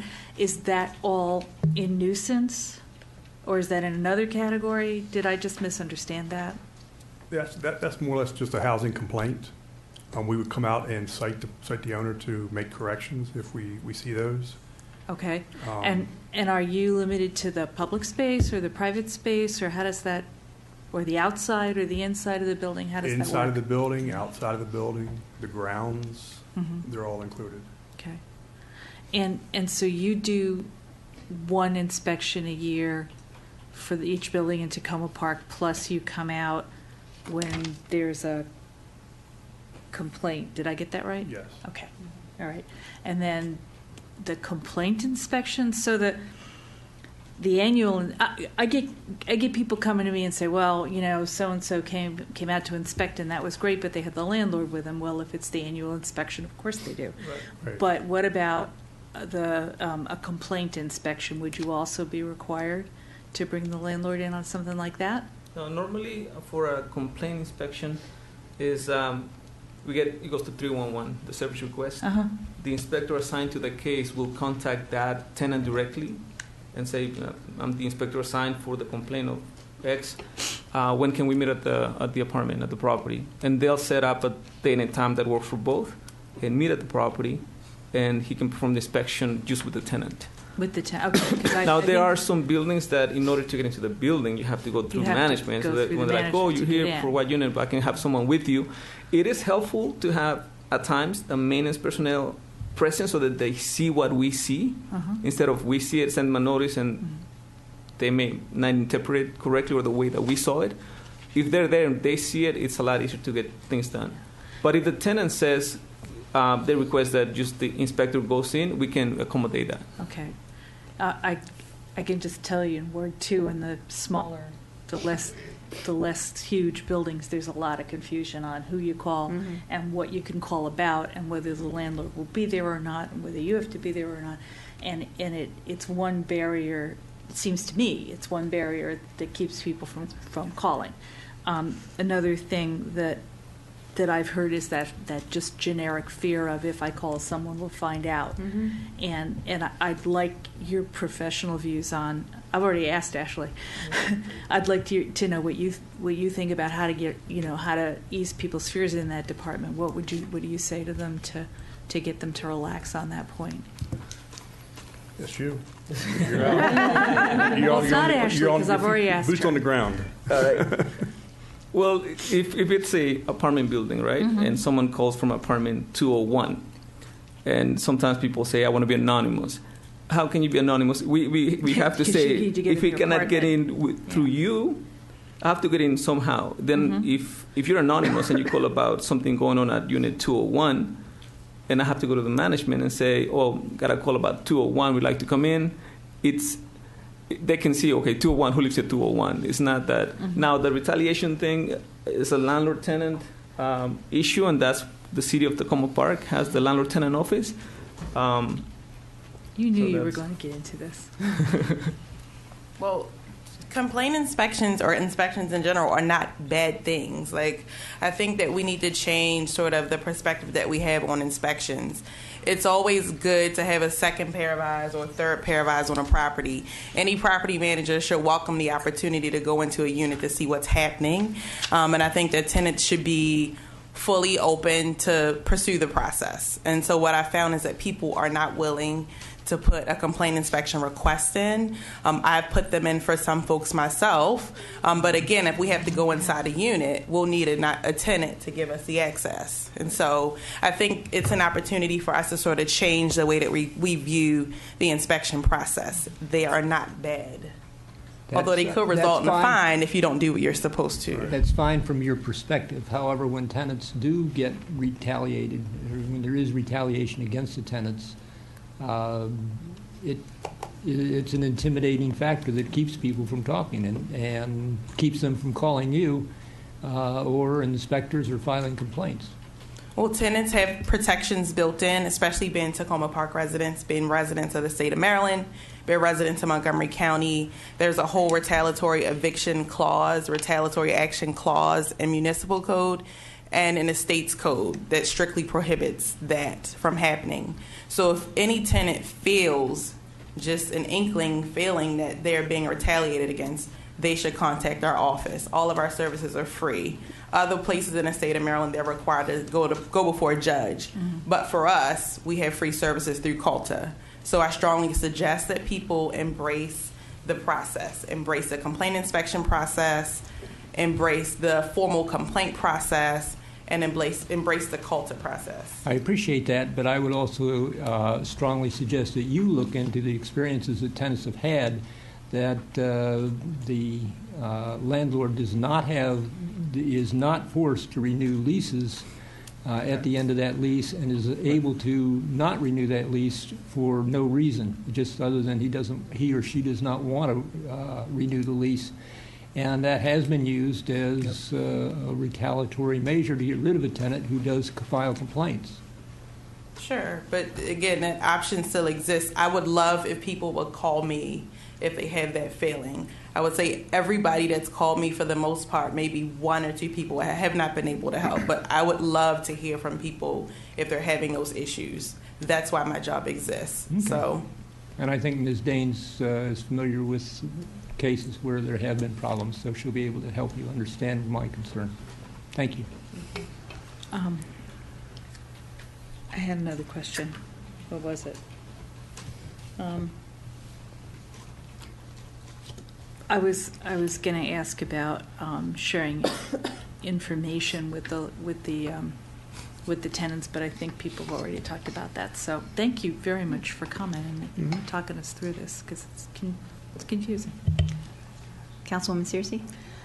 Thank you all very much for sticking it out, man. It's almost 11. No, it's not. So Hampshire Towers is one of the apartment buildings, is in my ward, and has had a history of a number of problems in the building. And I'm online now looking at what's been resolved, what hasn't been resolved. And I do want to thank Ashley and Sarah and the Tenants Association in Hampshire Towers for all of their hard work and working with management to try to get those things addressed. But I do have a couple of issues. One of the things that I've learned through the hot water issue, to what extent does the county inspect like infrastructure, like capital problems, like a boiler or a hot water heater? Many of these apartment buildings are very old. Mm-hmm. They may have very pretty paint and new tile, but their bones are that of a 200-year-old, man, right? Mm-hmm. So in many cases, some of the problems that the tenants are experiencing are because of that old infrastructure. So does the county look at that at all? The state looks at boiler certificates, elevator certificates. We do does it operate or not? Okay. Does it provide hot water? Is there hot water? Then for us, it's not a code violation. If the elevator is working, it's not a code violation. If it's in disrepair, then we cite it as mass repair. But the boilers, in order to, you have to have a mechanical engineering background, and so that's done by the state, not the county inspections. It's not part of it. Do you know how often, like, the state would inspect, like that kind of infrastructure in a building? If a building has a history of having problems that might relate to like an aging infrastructure. Yeah, I don't know exactly the time frame, but they have to have a boiler certificate. Okay. So that would state when it How old it- expires, yeah. and then it has to be inspected and renovated before then. So if they have that certificate, is that something like, I'm thinking about my house, like my hot water heater has like a little thing on it that says, a couple dates that WSSC when they came out said it's good by this date. Is that something that you all would ever, like, is that something that's typically visible on that type of equipment? And I'm not talking about single water heaters, that those don't require Those inspection. don't Now, require those, if that. are broken, if it's not providing hot water, then it is a violation, and whatever that needs to be done, repair, replace. I'm referring to the boiler The rooms boilers, for right. multifamily buildings. So if they have, not trying to belabor the point, I'm just trying to make sure I understand. So if the boiler has to be inspected by the state, and the state gives the landlord a certificate, Right. is that required to be publicly posted anywhere near that? No. No. Most times managers will have a copy in their office and folks can review it upon request. For the elevators, though, generally the elevator certificate is located in the elevator. Mhm. There are times, though, that some management companies will keep that certificate in their office. So you won't know, it's not immediately visible whether or not that certificate has Right. You expired. can just request for it if you want to see it, but it's not absolutely visible all the time. Okay. Thank you. Great. Councilmember Kovar. Thank you. Thanks for the information. Just a few questions. You mentioned that, and I'm sorry, I forget your name. It's Ivan Eloisa. Yeah, thank you. So if you cite somebody and they need to fix something, now how do you determine if it's actually been fixed? From a reinspection. So we have a deadline, let's say 30 days, and we give them a date and time, and we'll return. So you go back out and then look we at it. return it. Okay. And then, So for landlords that just don't do it, and maybe the issue is the fines costs less than the repairs, at a certain point that they have to go to court, you have to go to court Right. to try to compel now them let's to do it? say a landlord refuses to repair a sink that's dripping. We issue a citation, take him to court, and we get a court order. It's called an abatement order, signed by the judge that it must be repaired or replaced within whatever time the judge determines is appropriate. And we perform a reinspection after that deadline. And if it's not done, we take him back to court for contempt. And you can get people have been incarcerated for not making repairs, or they have been imposed additional fines. Once we get to that point, people will come back and do them. It's not often that we get all the way to that point, but it does happen. How long does it take to go through that process? The legal process takes time. If I issue a citation today, March, I'll probably be in court in June, July. And is there any way under the law to, if you have a landlord who is really, whatever the word would be, recalcitrant, who just refuses to do it, can the building be taken away from them, or are they continue to be able to own it? No, we can just issue civil citations and let the judge, hear the citations and take action on that. We don't take people's property, or the judge can't order, the property to be turned over to someone else. So what are the circumstances? I mean, is there any way to characterize, like, who are the types of landlords who just don't fix things when you tell them they have to? And is there a category of person or a kind of person who would not do many. that, or what There's would not many. What explains that? Can you guys speak to some of the barriers that some landlords may have to get some things corrected in a timely manner? I think a lot of it is the financing. Sometimes they waiting on financing to do something, but the time frame that we give is typically enough time to make these corrections. Where we find bigger issues is like with an elevator, where it's going to cost a couple $100,000 to make the repair, or a chiller at $250,000 to $300,000, for a replacement. Those types of things take some time to coordinate the funding and such, which we would give tickets to and go to court and get an abatement order. Typically, our abatement orders are 30 days, but the judge can, in fact, extend those out if they choose to, based on the testimony from the defendant. So there's a couple different ways with that. One of the things we're doing now with the courts is trying to expedite our citations. I mean, right now, if we issue a ticket today, like Ivan was saying, it's like 2 to 3 months before we get in. We're trying to speed that process up by having another day with the courts. For the month, we were only there 1 day a month. So we're trying to speed that process up to get the corrections made a lot quicker. Well, I do agree with Councilmember Siemens that the ability to threaten not to extend the lease is a real problem, and I don't think the law in the state of the county is strong enough at the moment to deal with that. Just one last question, or a couple questions. So you mentioned that there are various ways through the website or through calling 311 or et cetera, that a tenant, if they aren't there when you come by, that they would be able to be in touch or ask questions or check on the status. So is that a document that you leave behind that explains that? Is that just in English, or is that in other languages too?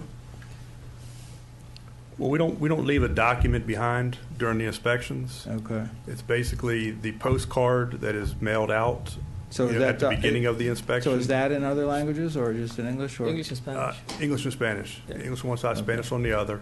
So I think maybe this is something we could talk about with Ashley. In this city, we need to go beyond that, right, in certain buildings. So. Well, in terms of the e-property data mining website, if you're using Google, you can translate the page, and that page will have all of the deficiencies that were found for a particular address on it. So someone could search for their unit and find what's listed for their unit. I think there may be some difficulty in navigating the website, even in English. So that's something that we can look to maybe training folks on how to use better. Okay. But it does sound like, that could be a lot to ask of people who, I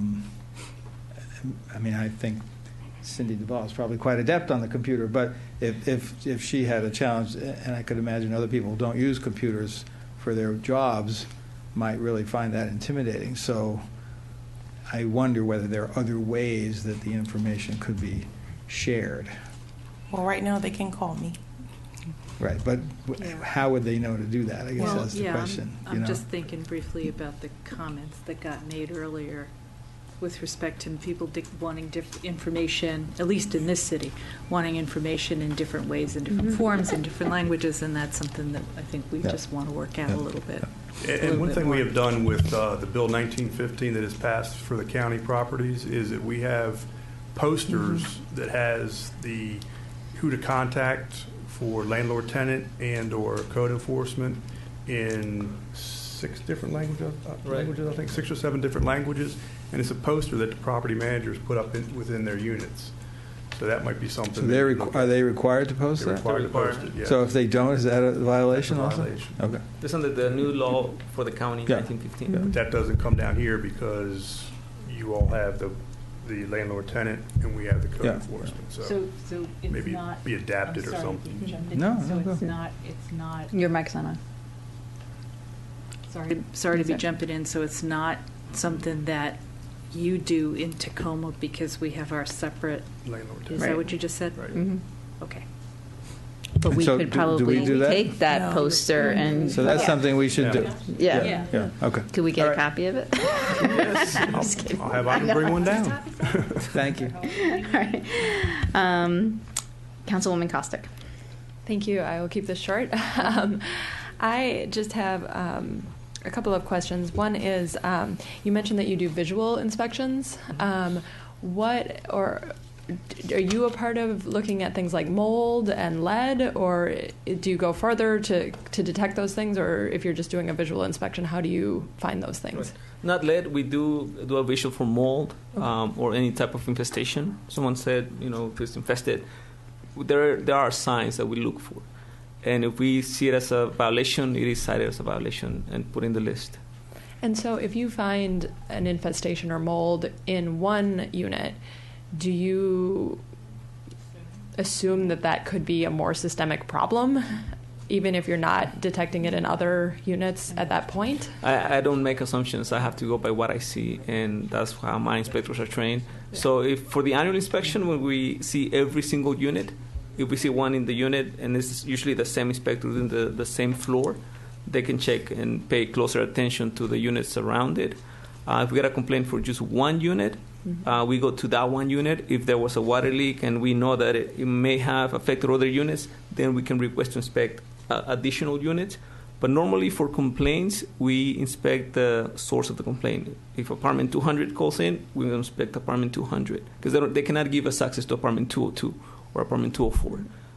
The tenants from apartment 202 would have to allow us to go in. And if they had a concern, they could also call as well, and we'll create a separate case for apartment 202. Okay. Yeah, because in some of the cases where I've gotten complaints, it's people suspect that it might be a larger problem, and it sort of gets addressed on a one-by-one situation, maybe not all at the same time. So one happens one time, and then a year later, even something happens in another place, and they may or may not be connected. But I'm just wondering if there's some way to kind of flag that as like, oh, there was this issue.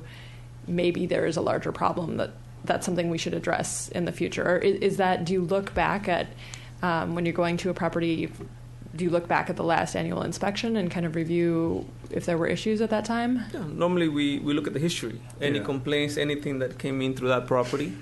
And we had a case not within the city, outside the city, where that was a major complaint, multiple complaints about water infiltration, mold, mildew.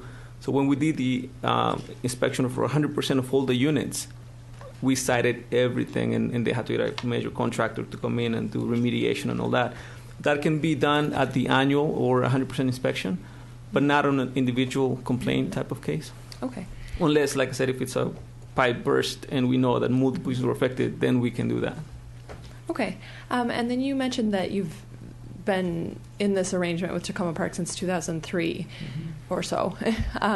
What was the system prior to that? The city had their own inspectors in the past. Okay. And then we contracted with Montgomery County? Right. Okay. Okay. Thank you. Great. I just have a couple of quick questions. And I know there's been a lot of talk at the county level regarding code enforcement. How frequently are outside of Takoma Park are buildings, apartments inspected? Is it usually on an annual basis? Usually it's every 3 years. Okay. With 1915 right now, what we're doing is a push for 100% of the licensed facilities to be inspected within a 2-year period. And based on that, we're going to have a severity of the violations mapped out and be able to do a more extensive inspection on those troubled properties or however you want to categorize them. Also within the law, it gives us the ability to do an annual inspection if the properties we see are infested. About 20% of the units, more than 20% of the units are infested. So there's a few things in there that is a little different. So in Takoma Park, we're doing annual inspections, whereas the county it's every 3 years at the moment. Right. Okay. And just do we still have some biannual inspections for the single families? There's not many Well, multi-families. no. So not necessarily. We do have 3 kinds of licenses that we issue. We issue annual licenses that obviously require an annual inspection, biennial licenses that require an inspection every 2 years. They can be for properties that are not single-family properties. We sort of review how many deficiencies there are at an inspection. Less than 5 is generally what we say, and less than 5 sort of cosmetic kind of things, nothing major, no capital needs. And then we issue temporary licenses, which generally have a 6-month time frame. Great. Thank you for that clarification. So, and I don't know if you can answer this specifically because it's about Essex House, but I recently, as I said before, had a meeting with a number of tenants, and the hot water issues seem to have been something that has been going on for many, many years and continue. And I guess, is that a question of needing more people to complain, or what? Do you have any idea of any thoughts on that? I had a conversation with one of the tenants at Essex House, and I tried to understand the situation more. So what I gathered from just the one conversation, and I guess if I speak more tenants, I'll get a better picture, and I'm open to do that. What I got is, so in the mornings when people are getting ready to go to work, you don't have enough water for everyone, so it gets cool. But if you go, if my inspector goes, because I've had inspectors out there, if they go at 11 a.m., it's not an issue. Water. There's plenty of hot water. Could we require them that they increase the size of the water heater? It's going to take more investigation on our end to find out exactly what's causing the issue and what the fix would be. Okay, and I know they're looking into it. The other question I had is, when you do inspections, if the tenant isn't home normally, right? Normally, no. They have the right to do that. Obviously, it would take time of their work, so most people are not home, but they know we're there. Right, they know you. And you send a postcard. So is there any way of looking into the possibility of just leaving a postcard that you've been there? Because I guess what from what I've heard from some tenants and what I'm hearing from you is you send the postcard ahead of time. Right. But that could be 30 days before you show up. Right. Right? And then they're given 48 hours notice by their landlord. And then you all come in, you do it. But if that postcard is long gone, right? That you sent. But if they want information or other things, and I'm just wondering, is it possible to think about something that can be left behind, so if someone has questions, that it's explicit that they're supposed to call 311 back, and this is a way for them to follow up? Because I feel like and we've had Councilmember Siemens and I have heard this recently, where I feel like there's a disconnect is then after the inspection happens, people feel a little bit like, I don't know what happened. And I know they can go to the database and do all that, but I think if they had the postcard with maybe information about going to the database or calling 311, or even we could work with our housing department and have something, I think that would go a long way in people understanding this process better and how they can, follow up and make sure they're keeping informed about what happened in their unit. Yes, I mean, we understand that. I mean, we've had some discussions about that, on the county level. The information would have to be tweaked some down here in the city, but we're open to looking more into that. We talked about multiple languages and everything else, so that's something that we're going to have to look at and do some more research as far as what exactly to put on the card and so forth as far as being left. Could I just ask also? The landlord sends the notice 48 hours in advance. Does that include some of that information? Because that might be, I hear your point, 30 days in advance you toss it. No, it doesn't. But what about, then people at least are less likely to throw But then it out. we're relying on the landlord. Well, so I'd rather rely on us. Here's a concern I have with that. Okay. So I want my inspectors to inspect. Right. And to cite violations and move on to the next building. We have 700 let me actually, before right. let me amend this. I guess what I'm not asking them to leave behind a detailed list. I'm literally, it's like a flyer. Like, thanks for coming, or thanks for having me. I was in your apartment. If you have any questions, call 311 or get on this database. Just something to pull out of his pocket and leave on the table. To just be there so they know that was the day you were there, and it reminds them. Because the other thing I've been hearing from tenants is this idea of, and again, I know it's not necessarily you, but folks feel like, oh, there's people coming in and out of my apartment. We heard it tonight from Ms. Jones. I've heard it from other tenants as well. And I feel like, yes, they know you're coming, but the idea of even having something to say like, yeah, I was in your apartment, I was in your home. If you have any follow-up questions, please call this number. And it could just have a stack of them. It could all be the same. As part of the department's ongoing outreach activities, we'll be glad to work with code enforcement in terms of providing that information, be it a postcard, a door hanger, a poster that's in the apartment complex. There are a variety of ways of doing that, and we can assume responsibility for that, and because that's outside the terms of your contract. And then the landlord or someone is supposed to notify the tenant there has been someone in their apartment, and for what the purpose was. I appreciate the mayor's suggestion. I think the flyer in the common area is not the answer. I think we No, need to have a card. I mean, it's an option, An and frankly, additional. you have to try a variety of different ways of getting the word out. But I think so it could be getting something card that we into do the with apartment solves a lot of the concerns. I think it's just about relationships and people. And right now, it's like somebody's in my apartment, and I kind of know they were there, but there's nothing there. And as a former property manager, and looking at it from an inspector point of view, that relationship, I want to have it between the landlord and the tenant, not between the tenant and the inspector. The inspector is out on the field. Let's say somebody calls the inspector. It's going to go to his desk number. The inspector's not always there. They're out on the road driving around, may get a day or two for them to get back, and then to try to dig into which unit, with what building, what date and time. That communication, that relationship should be between the landlord and the tenant. At the end of the day, the landlord is making the corrections. And the tenant should feel free to go to the landlord and say, listen, I have water coming through my closet. Can you have someone look at it? Instead of, we should be the last recourse for complaints.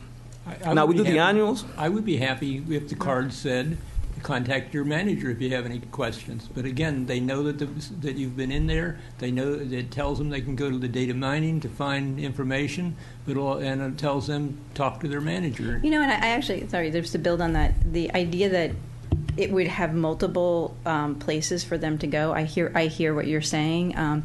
But I think also, and as we were talking about before, to say as inspections aren't necessarily a bad thing, and to, again, build these relationships, a code person may leave saying, okay, I've done this now, I've been in your apartment, I've looked, now if you have follow-up questions, see your management company or something. Again, it's about building these relationships, and you're all in it together. And it doesn't get to that adversarial part until we got to get to that adversarial part. Right. So I'm trying to think of a way of, saying, hey, you're in it with the landlord, with the tenant, and we all want to create homes that we're all happy to live in.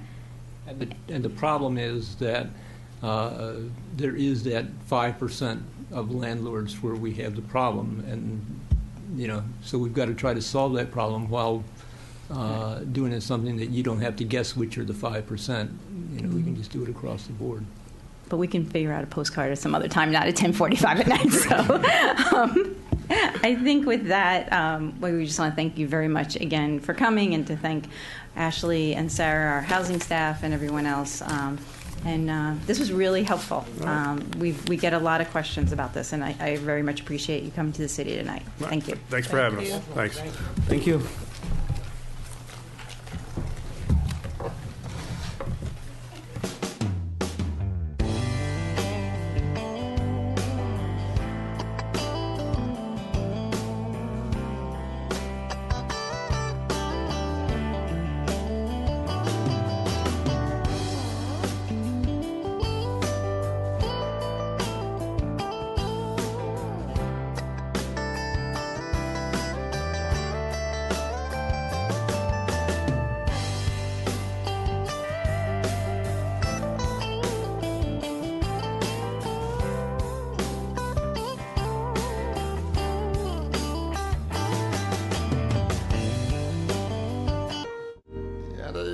No rest for this son. Just wish for one beside me when life grows cold. Well, Lord, it rains. Well, it rains.